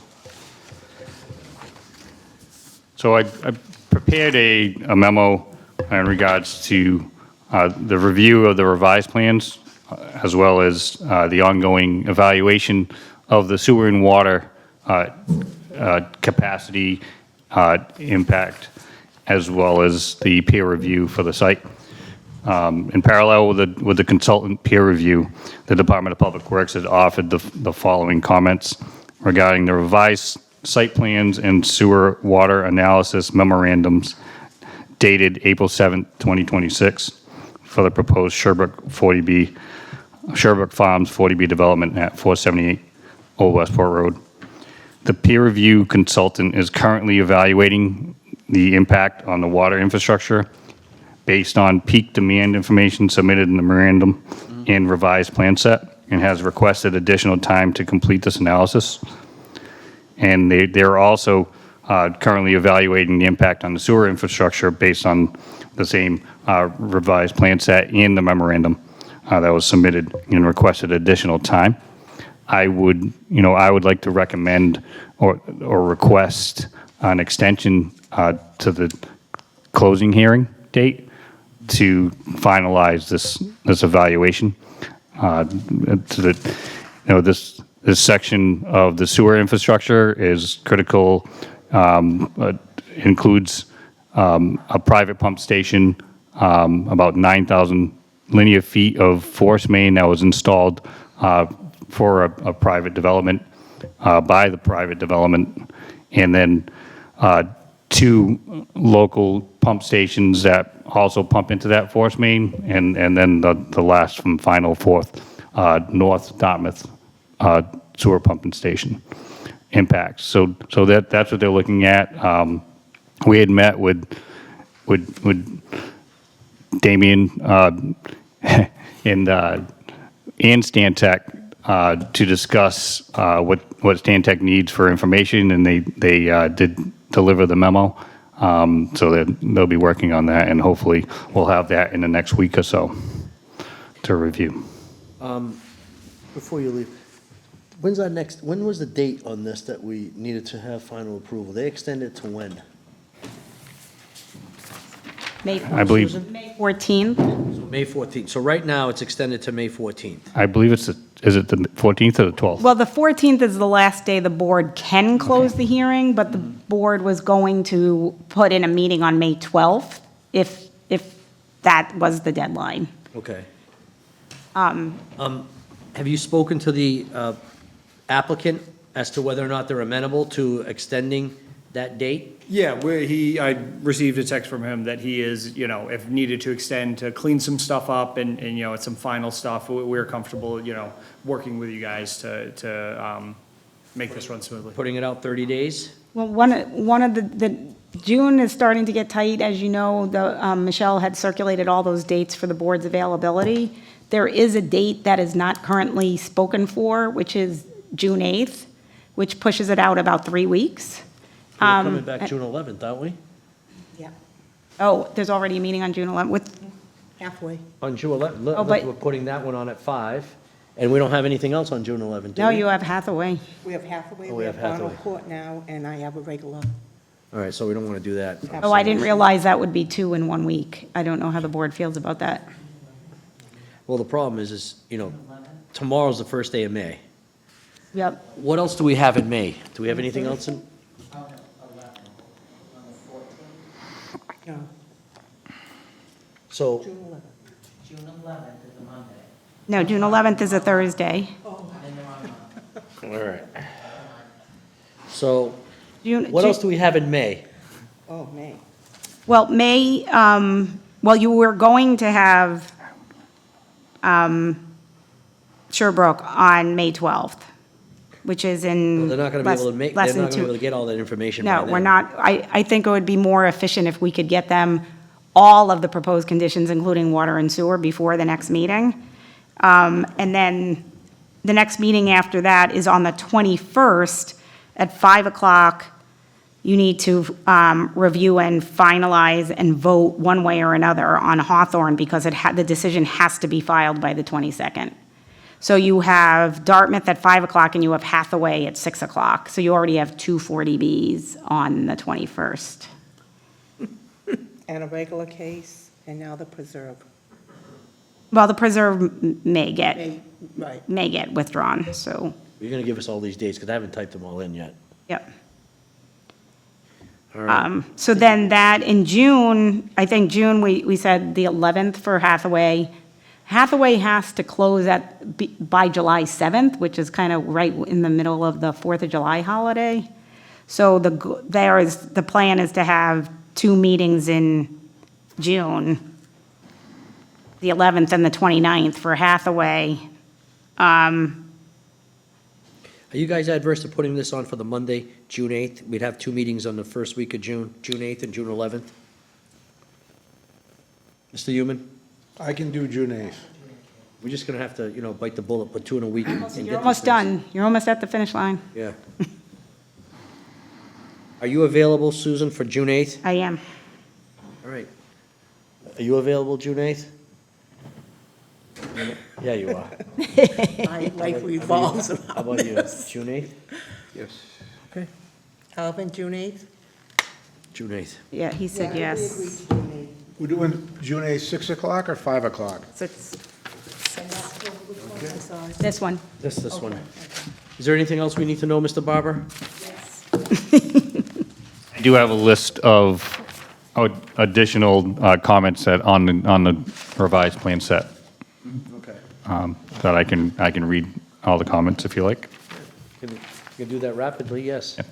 And also, I just wanted to make it clear that the Board of Public Works also expressed their interest to, to review the, the peer review and comments and evaluation of the sewer and water, prior to the closing of the hearing dates. So, That'll be enough time to do that. yes, absolutely. Thank you. So, on sheet 4, we just, of the revised plans, we had just to revise the utility plans to identify size and type of existing water main infrastructure. On sheet 6, revised plans to show a proposed saw cut for the new site entrance and add a call out for existing granite curb to be removed. And also include a note that all granite curb removed from Old Westport Road and not reused within the public right-of-way shall be delivered to the Department of Public Works Highway Yard. They own it. That's right. But they're going to need it based on the next comment, so. Right. Sheet 7, revised plans to show vertical granite curb to Cape Cod berm transition. So anytime you transition in, you need to show detail. And label a sidewalk width to 5 feet, 5-foot sidewalk, concrete sidewalk. Sheet 8, include size, type, and slope of roof drains at all buildings. And all end-line drains and flat ends shall be reinforced concrete pipe, RCP. Sheet 14, the proposed water main as depicted on the utility plans is not correct. There are some inconsistencies on how it's drawn and whether yeah. And so, Well, this is all technical stuff, right? Right, You I guys, mean, it's they can all- work it. go clean up, yes. I would just suggest that if you can't work that out, then you Yes. let us know. Come back. Yeah. Otherwise, No. I'll be honest with you, Yeah, right. I'm not really concerned. Right? That's technical stuff. So the applicant just got it tonight, so Yeah. they'll have the time to review it and call And Mr. if Barber if they have if any you guys can't agree on questions or something, concerns. then that's when we get involved. All right. Drafting. I'm not trying to take away from what you're saying, it's just that, that's all well and good that you're making Yeah. sure that we're dotting our i's and crossing our t's. But I only want to deal with it if there's some disagreement, there we go, there's some disagreement Correct. between your opinion and his, then we're going to step in, all right? But otherwise, you need to have an opportunity to review it, probably assess it, and it's very likely you're going to agree to everything that he has proposed, possibly. Very likely. Okay, fair enough. Okay.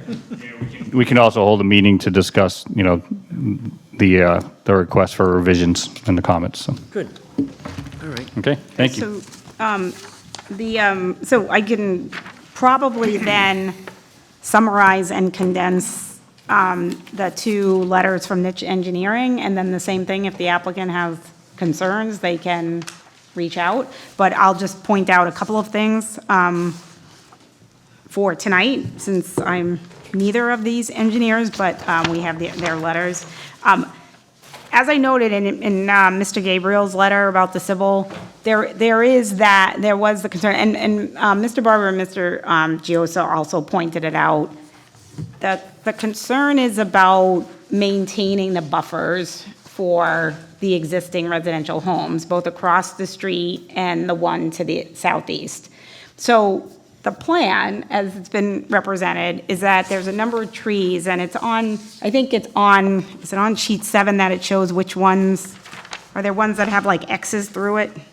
Now, which plan has that, of which ones are being, one of the sheets had, oh, it's maybe the grading plan? There was one of the sheets had, which trees had like X's through, yes. So, Demolition. yep. C6. So you'll see that the ones that have crosshatch are the ones to be removed. Then there's a whole number that aren't that. But the concerns with both the trees along the frontage and the trees in the southeast corner, including the ones that are labeled dead, which presumably aren't providing really much buffer at all and probably will fall over at some point, is whether or not they're sufficient or should be supplemented in some way on their final landscape plan. So that's the first question. The second one is the ones that are remaining, making sure that they're adequately protected during construction because of the amount of grading and site work that's going to happen. Because if you say we're maintaining these and then they inadvertently, you know, it just happens sometimes during construction, or the root system gets damaged or something, making sure that they are replaced in kind or similar, and then that they're maintained in perpetuity for that buffer. So those were the concerns around the landscaping that affects the existing homeowners that the town planner, DPW director, and also Mr. Gabriel wanted to bring to the board's attention. What's the difference in elevation between the road, the center of the road, and where the parking area is for this site? I know it's an unfair question, but I'm going to ask you to tell. So we got 115 at this location. Yep. Highlighted here, and we'll go down to right down here, that's 92. 115.92, so it's 820. The proposed grade in that, but that's the existing grade. It should be noted that we are coming up from that. So I probably should go to our proposed drawing. So we're at 102. So there, 115 this to 102. retaining wall, the top of wall, bottom of wall, we're going from 113.25 down to 103. So that's a 10-foot wall, downward. So that you're going to drive 10 feet above the first floor of these buildings. So the visual, in essence, other than looking downward, is basically the second and the third floor. Yeah, from the roadway. Okay. Okay, so that, But listen, the buffer is still important, and Right. we want an effective screen. But we can add the condition. Yeah, absolutely, absolutely. Right. And that's what she's just trying to make sure that they're on board with. Oh, yeah. I just wanted. You want to minimize that when you drive by. I'd much prefer it just look like a tree line, rather than even know that there's a building until you get to the opening. Yeah, and that's why we surveyed the trees along the existing frontage, to make sure and look at the trees that we do plan on saving. You know, we'd rather have those large growth, old trees as a protection, rather than clear cutting all of it and placing a wall of arborvitaes or something like that, you know. Maintain the existing where possible. So as we were saying, a number of these are just technical. So what all I'm doing is calling out for the board are the conditions or the recommended conditions to address issues that might affect the public, whether they're live right there, whether they're coming down the street. So the other one was Mr. Gabriel's recommending some conditions related to the lighting and the lighting plans, and having those updated to make sure that they don't have any negative impacts. So the only abutters here are the people across the street and the people to the east of this Right. parcel. Yeah. And there's only one lot owner that's the immediate abutter there, right? Yeah. Okay. Okay. Is there going to be something along that easterly boundary?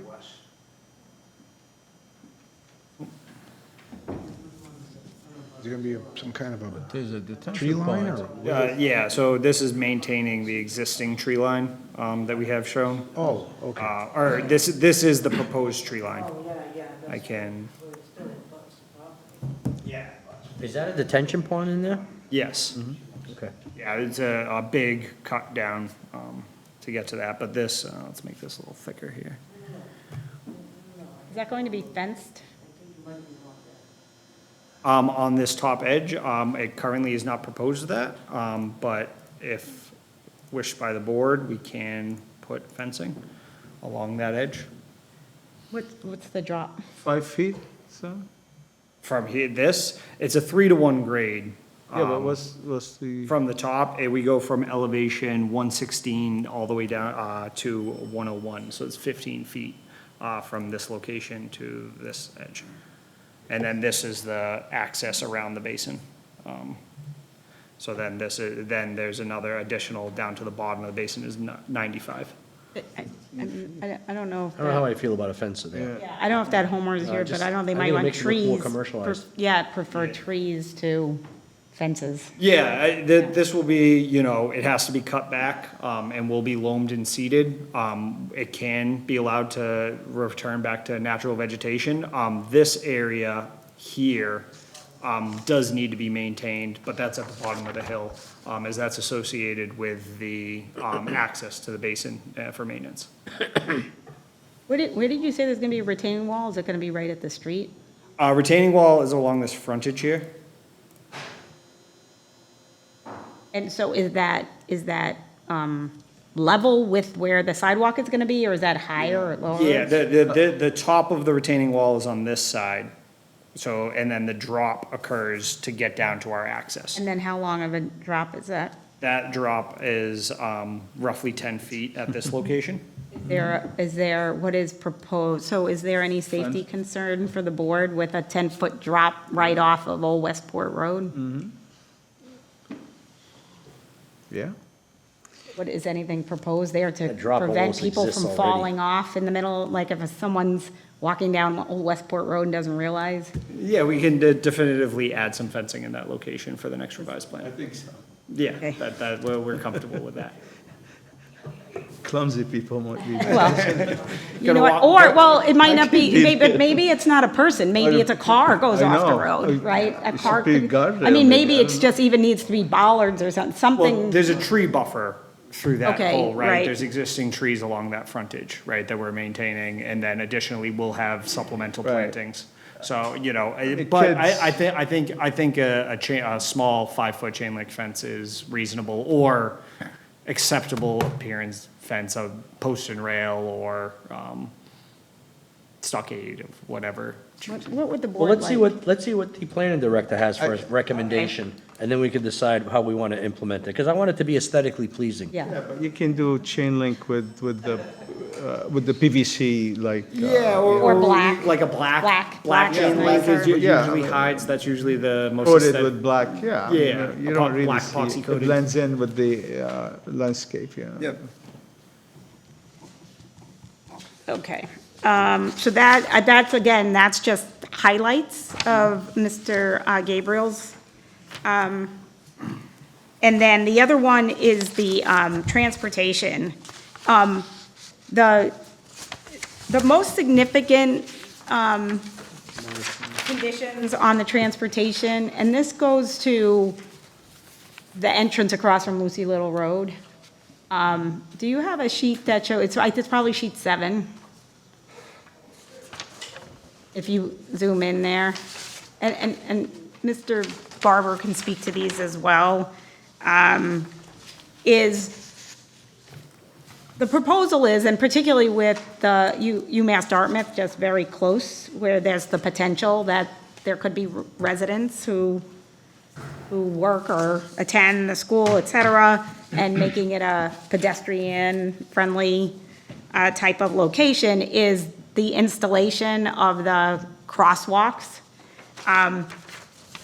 One of the issues that there was a lot of back and forth with, as I understand it from Mr. Bandini and Bowman, who was the applicant's traffic consultant, is how much of this improvement that the applicant would pay for. And at the end of the day, the proposed conditions do have the applicant responsible. So when you look at the rectangle with all 4 crosswalks, being responsible for putting, the crosswalks are just paint, but the more important things are the ADA accessible ramps at each corner. So that is proposed in the condition that the applicant be responsible for all of those. And if the board has any questions, Mr. Barber can speak to that better than I can as to what's needed at those, transitions from the crosswalk. So that was the most significant. There's also proposed to do similar to the other 40Bs, to look at things like the markings, the signage, et cetera, and try to, and recommend kind of safety installations as far as painting, marking, signage, those types of things. So there's also similar recommendations for that. I remember we also had some discussions of making sure that there were no parking parking, signs right. along Lucy Little Road, and also maybe Alden, I think there was Alden Court or Alden, whatever it is in that area. That's something that was discussed heavily when we had more people here present, because they were concerned that there would be spillage Yep. of guests and whatnot because of the number of parking spaces in relation to the units. I agree. Okay, so no, and Lucy Little Road and I'm sorry, what was the other street? It was Alden, Alden. Alden Ave. Okay. All right.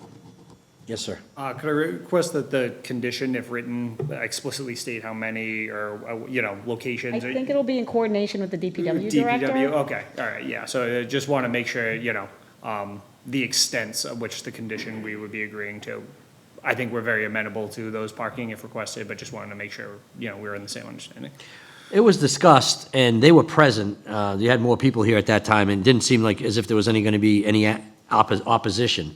And certainly, it's a concern that the people that live across on the other side, the south side of Old Westport Road, that they didn't want to have and be impeded by being able to use it and have their own guests utilize the roadway. Yeah, completely reasonable. And I like to volunteer Mr. Barber's time, as you can see, I do it all the time. So, I mean, you might be able to talk and then kind of help craft or articulate that in a way. I mean, I'm going to write it very generically, but you all might be able to define it better than I could. Okay, so then, as we said, we don't have water and sewer yet, except for some of the technical comments that Mr. Barber has in his memo. So then I would turn the board to the applicant's waiver list, if you have this chart. And these were reviewed by Mr. Barber, Mr. Giosa, and I'm the scrivener here in writing down. And you have a copy with the recommendations, is that correct? Okay. So the chart was prepared by the applicant. The blue comments to the right were your staff recommendations. Almost all of them, except for 2, are from the zoning bylaw. And most of, for the first 3, have to do with the fact that you're in a single residence B district, where typically you're only allowed to have 1 single-family home. So those are waivers that are required in order to actually build a project that's not a single-family home. So that's what the first 3 are. If the board has any specific questions about any of these, then we can get you answers if we don't have them tonight, or refer them to Mr. Giosa. The next one, similar to number 4, the height, is the height of the district, so that's related to it. So the first one, where there's a more substantive comment, this is where we're talking now, right, about the screening. And so the requirement in the zoning, this is in site, the standards for parking and driveways, is a minimum 5-foot high evergreen hedge, and they're seeking to have a waiver for that in order to just do whatever existing and proposed they may show on the final plan. But we don't know what they're going to show on the final plan. So the suggestion on that is to make it subject to the review by the planning director. Can we go back to number 4? Certainly. Helene, why does this building have to be 7 feet higher than 35 feet? It's a 3-story building. Is there a parapet on these buildings? Up the architect. Excuse me? I don't have that information. I don't have the architect. I'm, It's only 3 stories high, right? yes. Maybe there's an elevator in the shaft. I don't know if the entire, If it's just an elevator shaft, I'm okay with that, but if the whole building has to be 42 feet high? but remember, it's 10 feet lower than the road. I know that, I too. know So, that, mean, but still, but when you drive up to it. We've granted relief on height on regular projects, not even 40B, so I don't know. I don't remember too many. Anyway, I got to take another look at those Okay. plans. Thank you. Sure, we'll take a look at it, see what we can. Okay, number Number 6, again, this just has to do with the scale of the plans, and that relates to the fact that the parcel overall, lot 3, is so large. So that's just a technical item. And Mr. Giosa explained on number 7, pedestrian pathways within the sites, between the buildings. They have sidewalks shown between all the buildings. Mr. Giosa was comfortable with this, that they didn't actually have to have a bike path inside the project, so he was comfortable with that one. This one is the parking. Number 8 is that the bylaw requires that the parking be set back 15 feet from any building. They're proposing 9.7 feet, and Mr. Giosa was comfortable with that. All right. So the next one has to do with the curbing. They want to use Cape Cod berm here. And that was okay, but Mr. Barber referred to it already in his notes. Once they get to the entrance drives where the apron extends into the right-of-way, that it will have to transition to vertical granite curb for anything that's in the right-of-way. The next, again, is bike lanes inside the project. Given the layout and the closeness of all the buildings, staff felt that waiver was not problematic. So then the next one is a reduction in the width of the landscape islands in the parking lot from 12 feet to 7.5 feet. The staff is okay with that one, but it's the next one, the next 2 that have to do with landscaping in the landscape islands or in the parking lot, that they're seeking more clarification. So they're saying that they don't want to propose landscape islands every 10 spaces, but they're not stating what they are proposing. So we need it more specific. If it's not going to be every 10 spaces, it's going to be every how many spaces? Or it's going to be, if it's 10 spaces in some locations but not in others, then say, okay, on the east side, the west side. Just a little bit more specificity about where a waiver is needed, or what the specification will be if it's not the bylaw specification.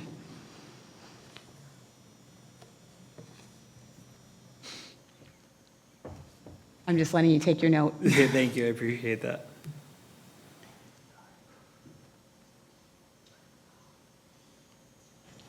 Now, the next one is that the bylaw has certain specific planting requirements for the landscaped islands. And the applicant is just asking for, well, it'll just be whatever we put on the final plan. So again, there's a recommendation that there be a condition that gets reviewed by the planning director. It doesn't say planning director here, but that's what's intended.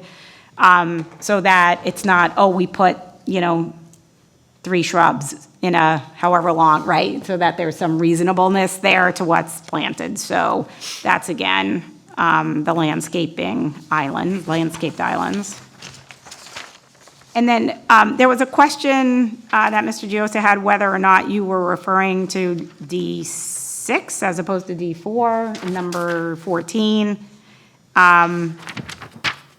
Again, it says that there needs to be shading over the spaces, and this is just asking for a waiver, again, shown. So there needs to be some more specificity as to what they're requesting, because this is a blanket-ish type waiver request.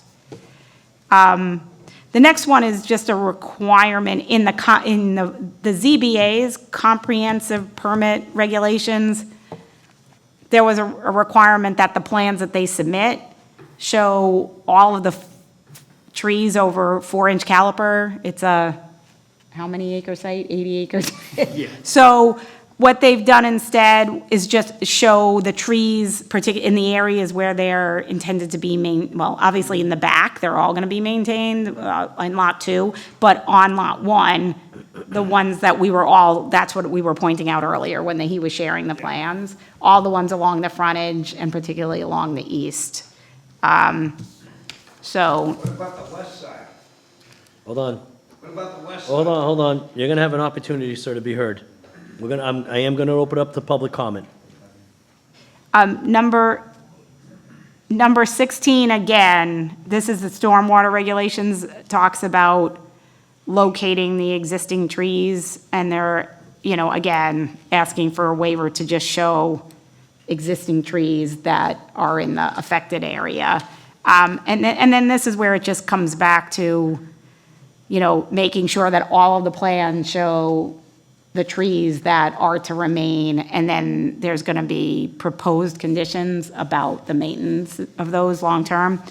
The last one in the last box is a blanket plan waiver, a blanket plan waiver, which under the guidelines done by the subsidizing housing agency, plan waivers are not appropriate. So it's recommended that the board deny the plan waiver.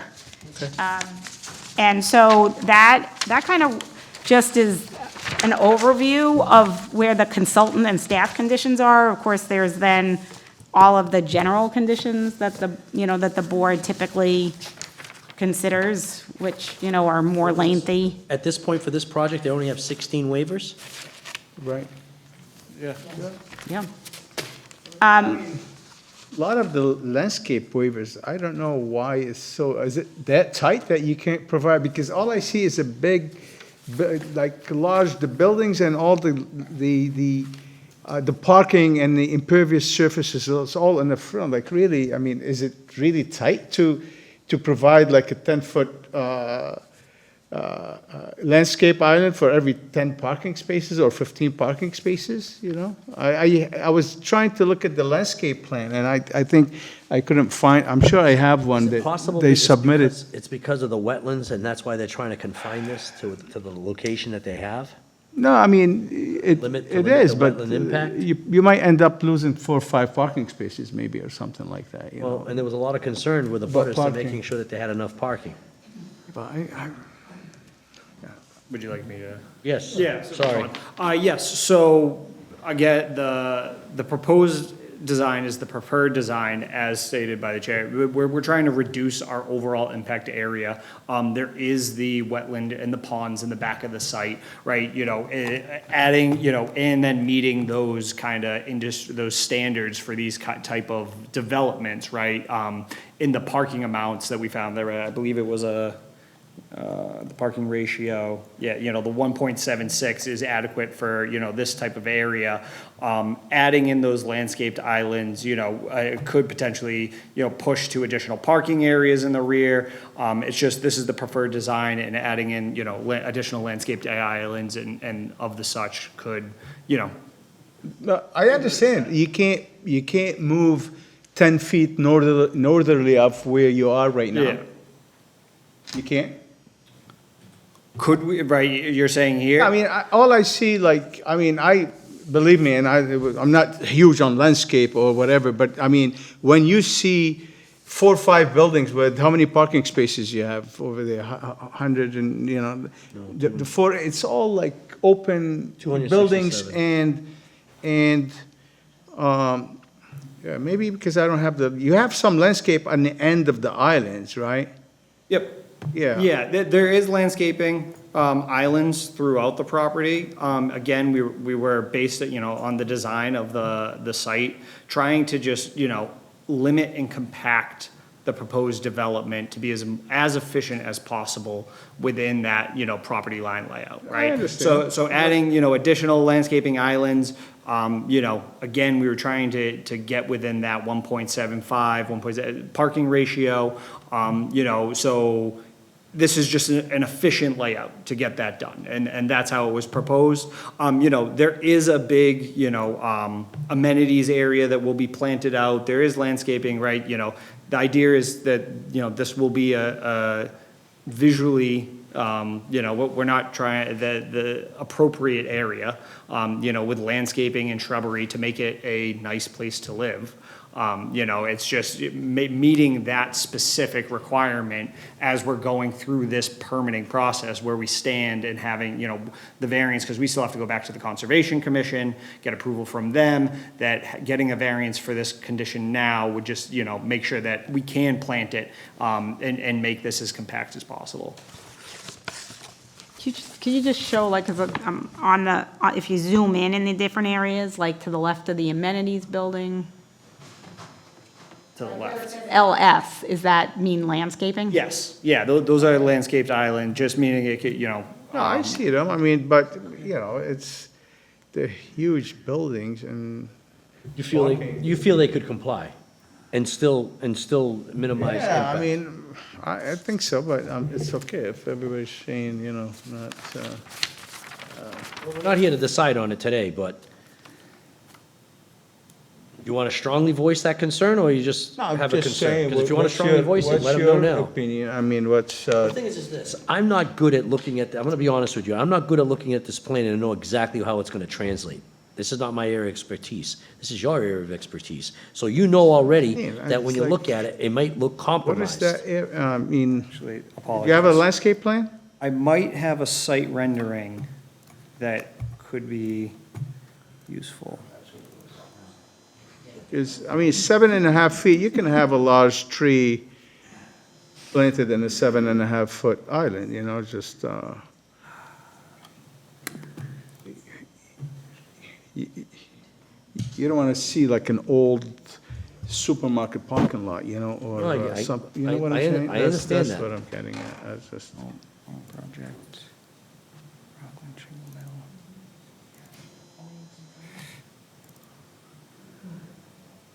No, I don't have the rendering.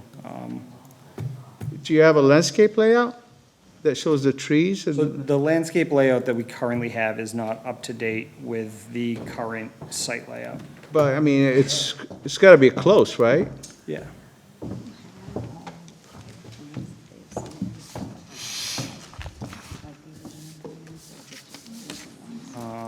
I do not have it in my folders on this Okay, laptop. that's fine. I mean, it's something to think about, I don't know, Yes. just, Let the applicant know that we have a member that's concerned about that waiver? Yeah. Okay. You can note it. I'll give you an opportunity to do that. All right, so we've gone through those waivers. I think at this time, I wanted to open up to public comment. There are people here. Can you put it on the plan in which we have the 3 lots? Because this gentleman raised a concern about the westerly side, but I think once you provide an explanation, he's not gonna be overly concerned. You can come up, sir, if you want to ask a question. But if I understand correctly, you're concerned about the westerly side of the property and whether or not there's any buffer or plantings being put on there, correct? Okay. Now, can you just show to this gentleman, I forget his name, Damien? Yeah. Can you just show where the property line is for the entire property, and then where the construction's gonna be, where it's gonna occur? Yep, yeah, I just wanted to get that board. Just show them on the, Yep, so this big red line that I am duplicating right now is the entire property, right? I'm not gonna trace the whole thing. Right, it's that big red line. I will choose a different color. The limits of the development are roughly, actually, and I probably, so you have, it's probably closer to this, right? So there is 200 feet? this distance here, which our scale, just for those doing math in their head, is 1 inch equals 20. This is about an inch.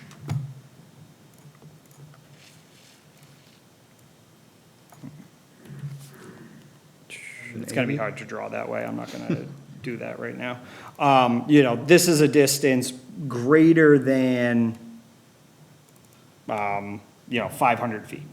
Yeah, but that might be a little extensive. Definitively 400 feet. okay.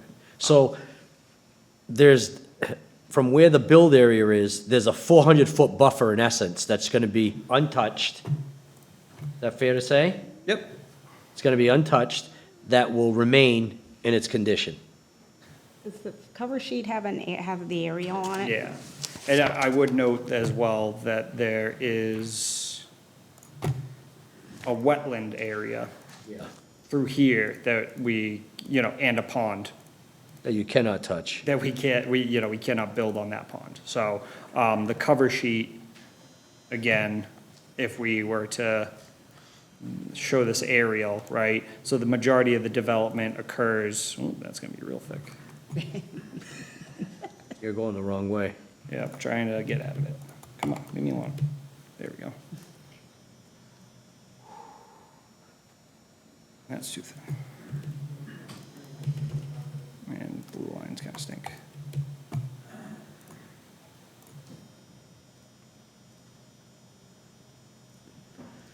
Right, is relatively, again, hand sketching here, this area. Right, so, there's this whole pond in this area between that and the property line. Okay. You have any further questions about that, sir? Because if you do, you feel free to come up to the podium. That's right in front of my house. Okay. Take your time. And one of the things that I'm... Hold on, I need you to come up, because we're gonna record all this. You can state your name and address, sir. Brian Maderas, 515 Old Westport Road, right across the street from this Across the street. development, or farm, if you want to call it a farm. There's plantings there now that the Board of Health made Mello put in years ago. When you drive by, you can see it. It's on top of a berm. And that was to keep the dust down. I'd like to keep that there so I don't have to look at this.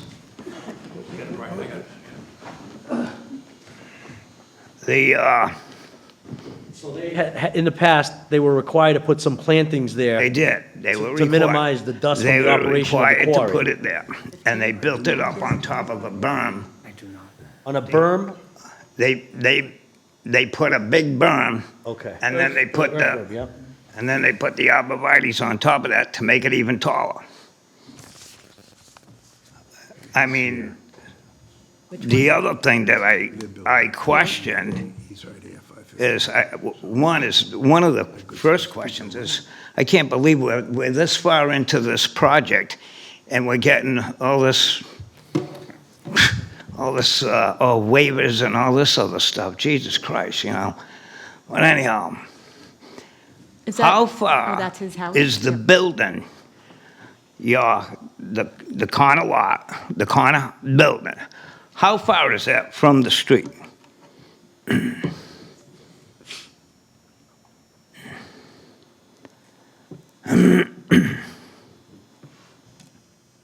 On the left, so the So one on the this- far left. No, this the one on the far left? Yeah.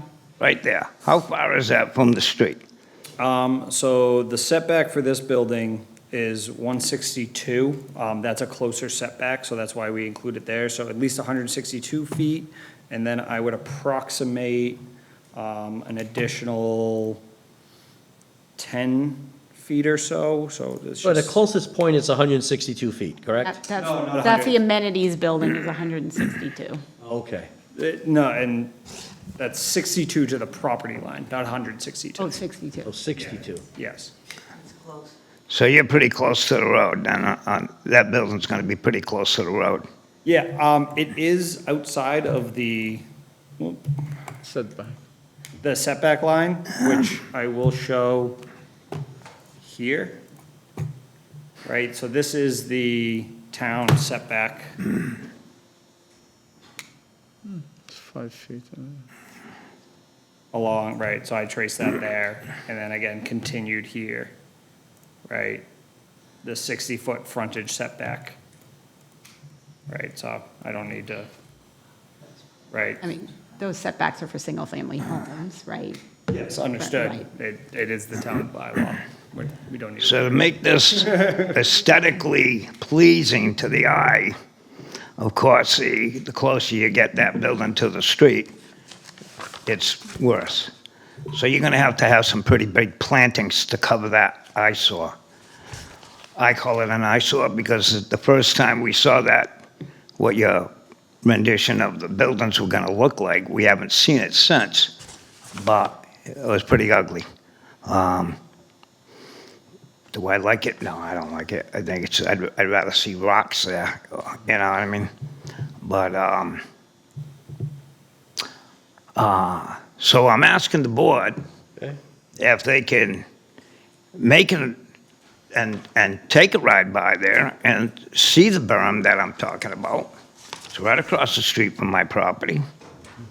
And that would cover up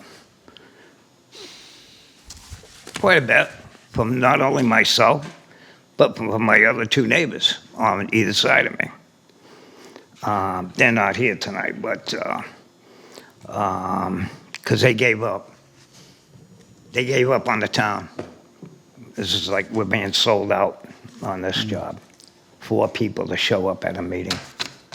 But anyhow, I'd appreciate it if you take that into some consideration. So I just want to understand what your concern is. You're saying that there's a berm, there's an earth berm there now, Yeah. and that has some type of evergreen tree growing out of Yeah. the earth berm. Yep. And you want that to continue? Yeah, want it to stay there. You know, are you familiar with this berm that he's speaking about?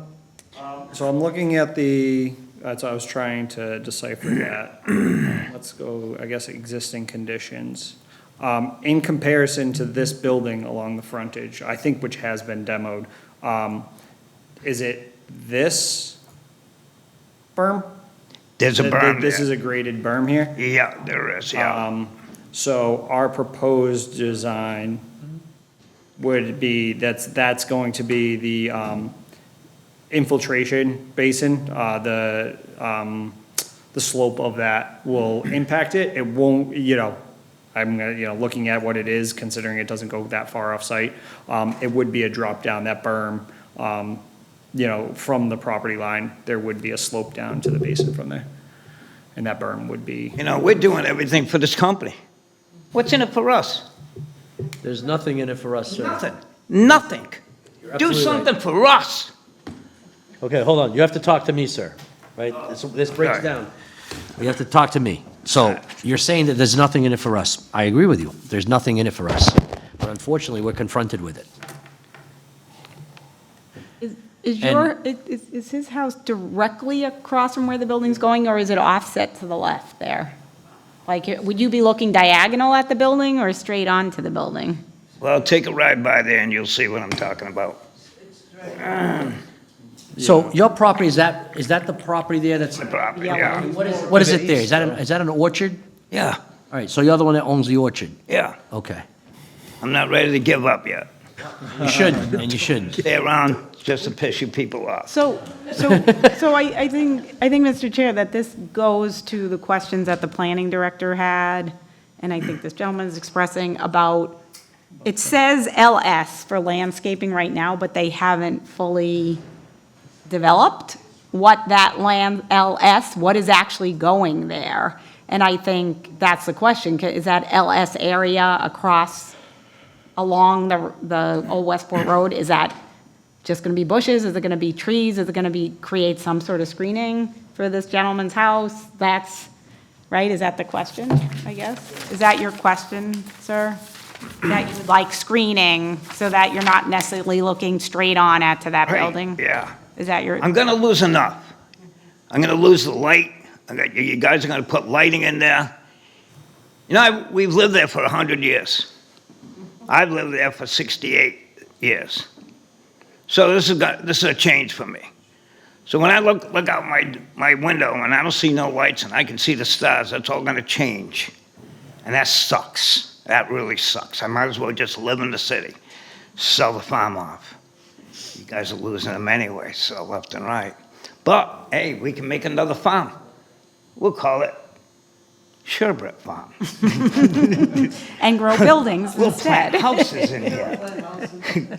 You guys don't even know what a farm is. Well, I'll tell you what it is. Come on out and help me sometime. I'll take a drive by there, sir, take a look at it and see if there's something that can be done, okay? I'm always home. If you see the truck in the yard, come on. When will your apples be ready? They'll be in bloom in another month. All right, is there anyone else with any concerns that'd like to come forward and speak? Come on up. Norman De Silva, 523 Old Westport Road. I think what Brian was referencing, I could be wrong on this, but I think when they moved the entrance from down to be across from Lucy Little, they had vegetation over there on the, what would be like the left, looking at this map here would be the west side. There was a lot of vegetation in there, and it seems like when they moved the entrance that they removed it all. And that's why it doesn't really show anything over there. All the trees and stuff, it looked like it was taken down. That's just my interpretation, but I think that's what Brian's trying to say is to the left side of the entrance, there doesn't seem like there's any shelter or anything, to the road. My next question was, I went to the Hawthorne meeting the other night, and I had brought up before about buses, whether it be school buses and so buses are having a bus stop inside the property. At the Hawthorne meeting, you said you were going to investigate whether they could have a bus stop inside, inside the Hawthorne development.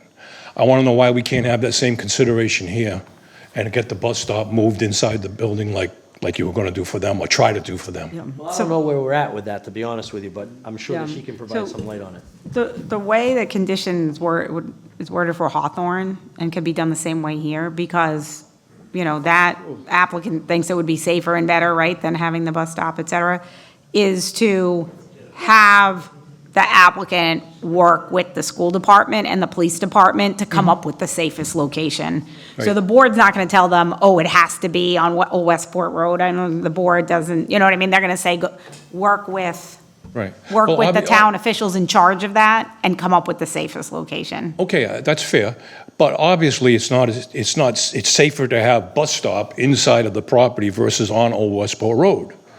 So what I'm saying to you people is, why can't we investigate the fact with the police department and the public Yeah. safety to get the bus stops moved into the property?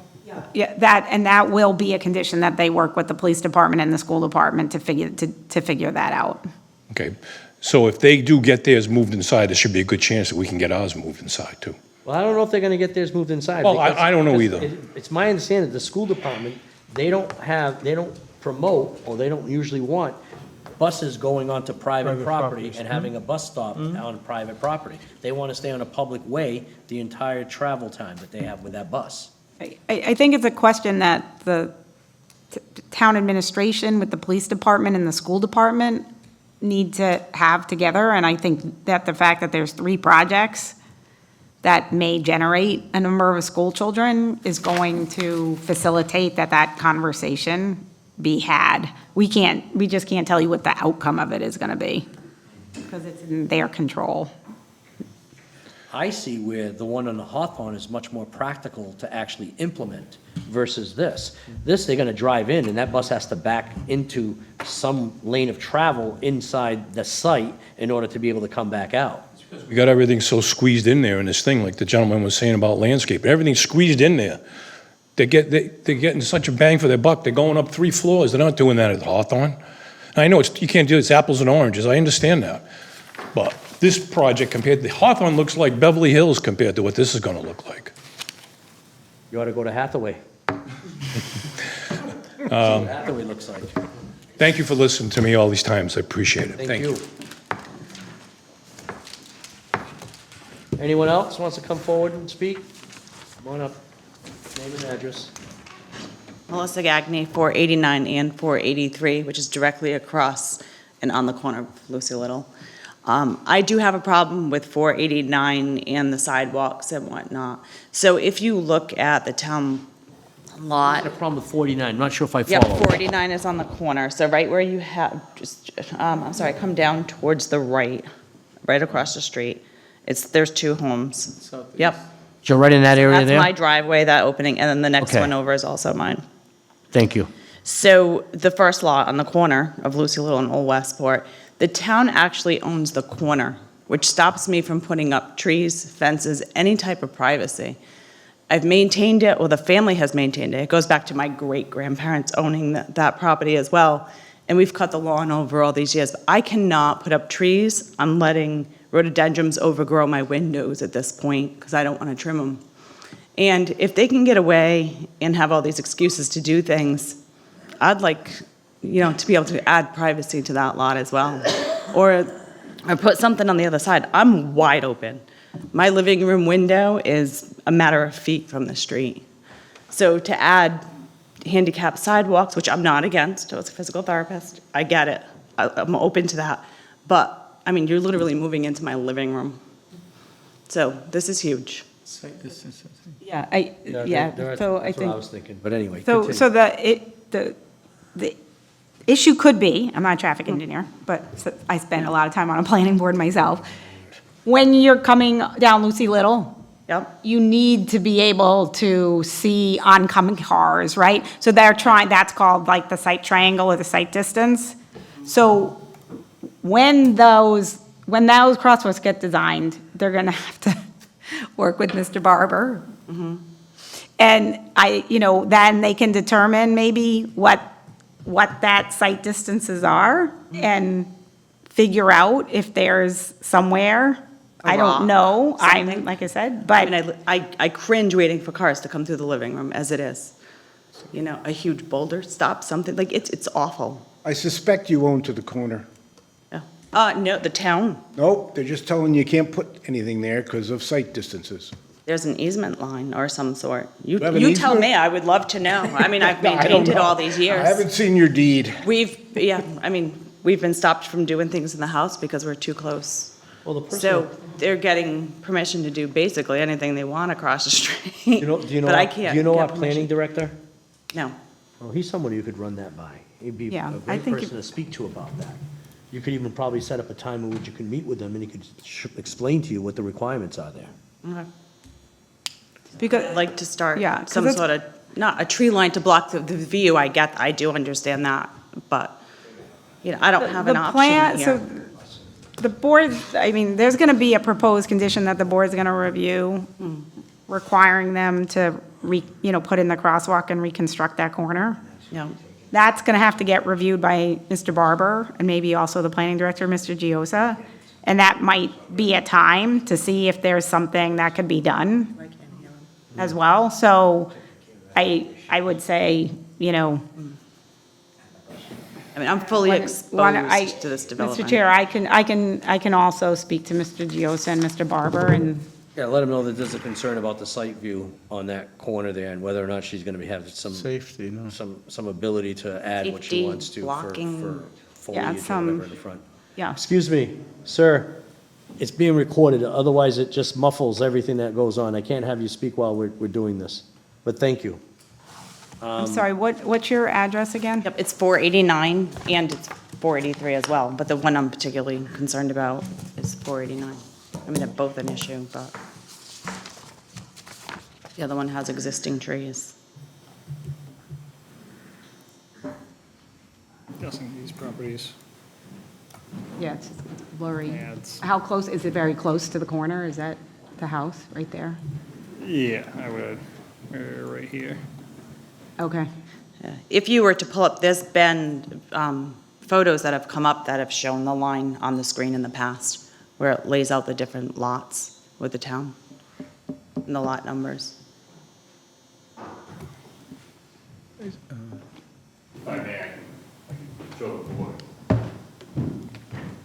Is there a guardrail on the other side? I thought there was a It's the guardrail. corner of the home. Like, I want to make sure, Lucy Little would never be widened and take over the front Her house is corner, already in the site, her house is already in there. right? Maybe some guardrails or something. This goes back to my great-grandparents. Don't worry about It's that. never She wants been to have foliage grow so maintained she by the can't town. see I know, but she's text her a little bit. talking about somebody hitting the house. If they own it.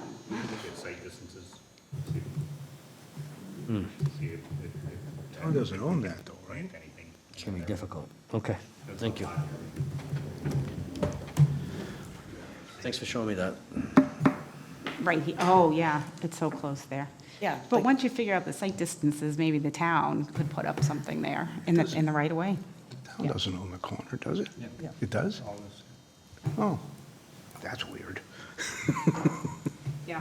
Okay. We can expand the street. You see how close it is to the What? home? Expand the street. It sounds like Mr. Barber's going to look into it as well. Oh, there it is. It's got it right there. Yeah. So, right, so the key is just not cutting off people from a safety perspective, but Mr. Barber and Mr. Giosa are probably the right people to talk to. Okay. I mean, I'd love for them to do something. Or not even encroach closer. You know, you're putting these sidewalks in, are they gonna use town property? Would the town never allow them to use that property? I don't know. I fear a turn-only lane at some point down the road. Can we stop that? You know, it's close. It's very close. After Hopefully, that. hopefully there's something that they can do that will certainly lessen what you're experiencing. In addition to that, I mean, you look at AI and plans and things and 3D views, how come there's nothing that we can see, like if we were looking from my yard to the site? You know, you mentioned the height. Why can't we get a visual of what that's gonna look like? You don't have the renderings. Don't have the renderings, and developing. I didn't bring my copies either. It'd be nice to see that from eye level, from the street. Are the rendering, is it on the website, the public website? Do you have all the pictures of what the landscape, what the architecture is gonna look? But do they have the elevation right from the roadway, or what it's gonna look Right, like? that's what I'm looking for. How much I'm gonna see from the yard. Yeah, will I don't see know. second and third floor, just I the don't know if we have rooftop? Like, there's all these programs that do that, why? Yeah, and having them create and develop specific renderings for individual lots and views is expensive. You know, we're talking $5,000-$10,000 a rendering. They're not cheap for this type of thing. So we do develop them. I can check the website for locations. That, you know, I think it was the town website, so. It's just very difficult to kind of understand what it's going to look like and what, I don't want to say what we're up against, but we are I up understand your against what's concern. going to happen over there. I feel like with the house so close to the street, I'm almost part of the project.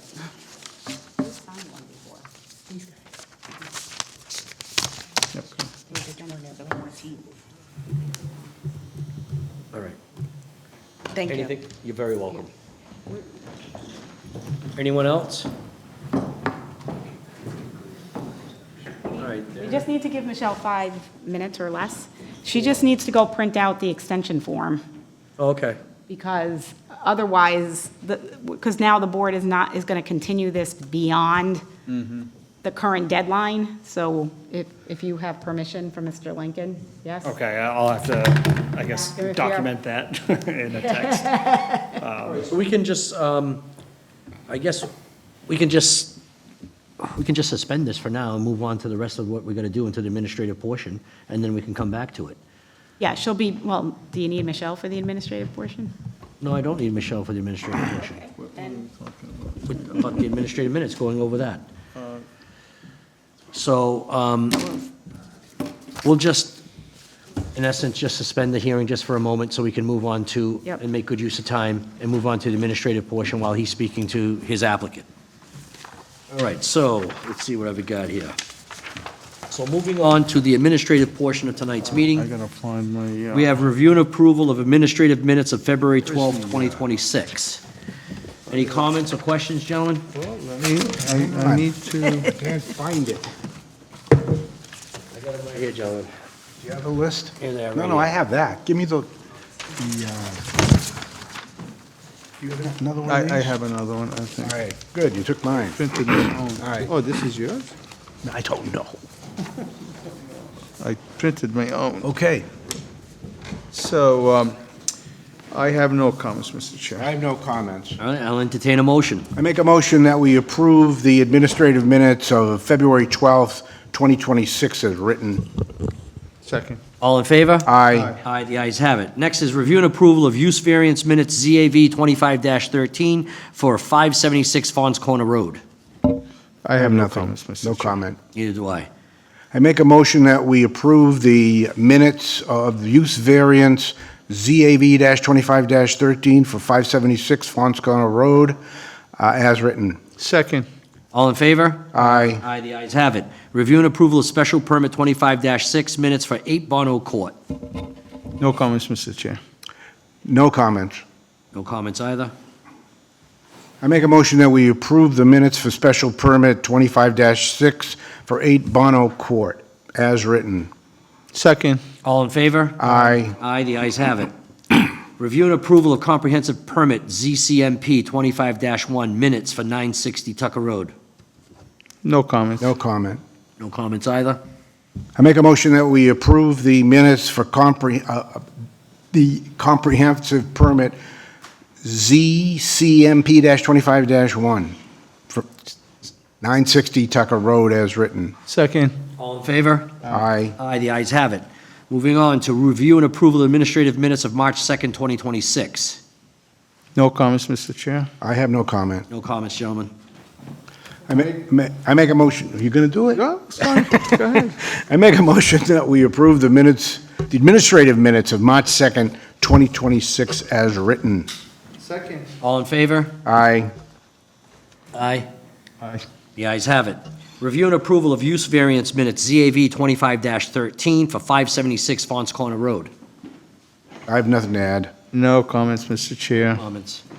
I make a motion that we approve the use variance minutes of ZAV-25-13 for 576 Fons Corner Road as written. Second. All in favor? Aye. Aye, the ayes have it. Review and approval of variance ZAV 25-12 minutes for 1 Cleveland Street. No comments, Mr. Chair. No comments. No comments. I make a motion that we approve the minutes of variance case ZAV-25-12 for 1 Cleveland Street as written. Second. All in favor? Aye. Aye, the ayes have it. Review and approval of special permit 25-2 minutes for 8 Bono Court. That was 25-6, Did but I say 2? you did. Let me read it again. I apologize, gentlemen. Review and approval of special permit 25-6 minutes for 8 Bono Court. I have nothing to add. Nothing, Mr. Chair. I make a motion that we approve the minutes of special permit 25-6 for 8 Bono Court as written. Second. All in favor? Aye. Aye, the ayes have it. Review and approval of special permit ZSP-26-1 minutes for 5 Turn Lane. I have nothing to add. Nothing, Mr. Do Chair. I? I make a motion that we approve the minutes of special permit ZSP-26-1 for 5 Turn Lane as written. Second. All in favor? Aye. Aye. Aye, the ayes have it. Review and approval of comprehensive permit ZCMP 25-3 minutes for Hathaway Road. I have nothing, Mr. Chair. Neither do I. I make a motion that we approve the minutes for comprehensive permit ZCMP-25-3, 0 Hathaway Road as Second. written. Second. All in favor? Aye. Aye, the ayes have it. Review and approval of administrative minutes of March 16, 2026 that were continued from January 8th of 2026. I have nothing to add. I have nothing, Mr. Chair. Do I? I make a motion we approve the minutes, the administrative minutes of March 16th, 2026 as written. Second. All in favor? Aye. Mr. Human? Aye. Aye, the ayes have it. Last but not least, review and approval of comprehensive permit ZCMP 25-2 minutes for 498 Old Westport Road. I have nothing to add. Mr. Chair. Do I? I make a motion we approve the minutes for comprehensive permit ZCMP-25-2 for 498 Old Westport Road as written. Second. All in favor? Aye. Aye, the ayes have it. So that concludes the administrative portion of tonight's meeting. So we will reconvene back into the public hearings portion of tonight's meeting, back into comprehensive permit ZCMP 25-2, which is Sherbrooke Farms. We are waiting. So Okay. the applicant's okay with you signing on their behalf for the extension? Great. Michelle is doing the form right now. She'll be here any second with it. But I think if the board wants to, I mean, We can take a short recess. or, you know, Well, what else were you going to suggest? you want to make the motion to continue it to that? Yeah, we could, and then he could just sign it after the fact. What's the date, Yeah. May? Okay, so we agreed to a date of June 8th at 6 o'clock. For the meeting, for the next hearing and as the deadline to close the hearing. Okay, when's the deadline to close the hearing? Currently, it's May 14th. Okay. Right now, it's going to be June 8th. June 8th as well? Yes. Okay. So I need a motion to continue and also to extend the closing date of the hearing. I make a motion that we continue comprehensive permit ZCMP 25-2 to June 8th at 6 o'clock, and also to continue the closing, the Deadline to close the deadline hearing to close the hearing. to June 8th. To June 8th. It's the same, at 6 o'clock, yeah. Second that Well, you're motion. not going to close it at 6 o'clock, so let's No, not no, put a the time. meeting, right, but Right. to continue. All right, to- so to just June for 8th. clarification, let's just reword that motion one more time.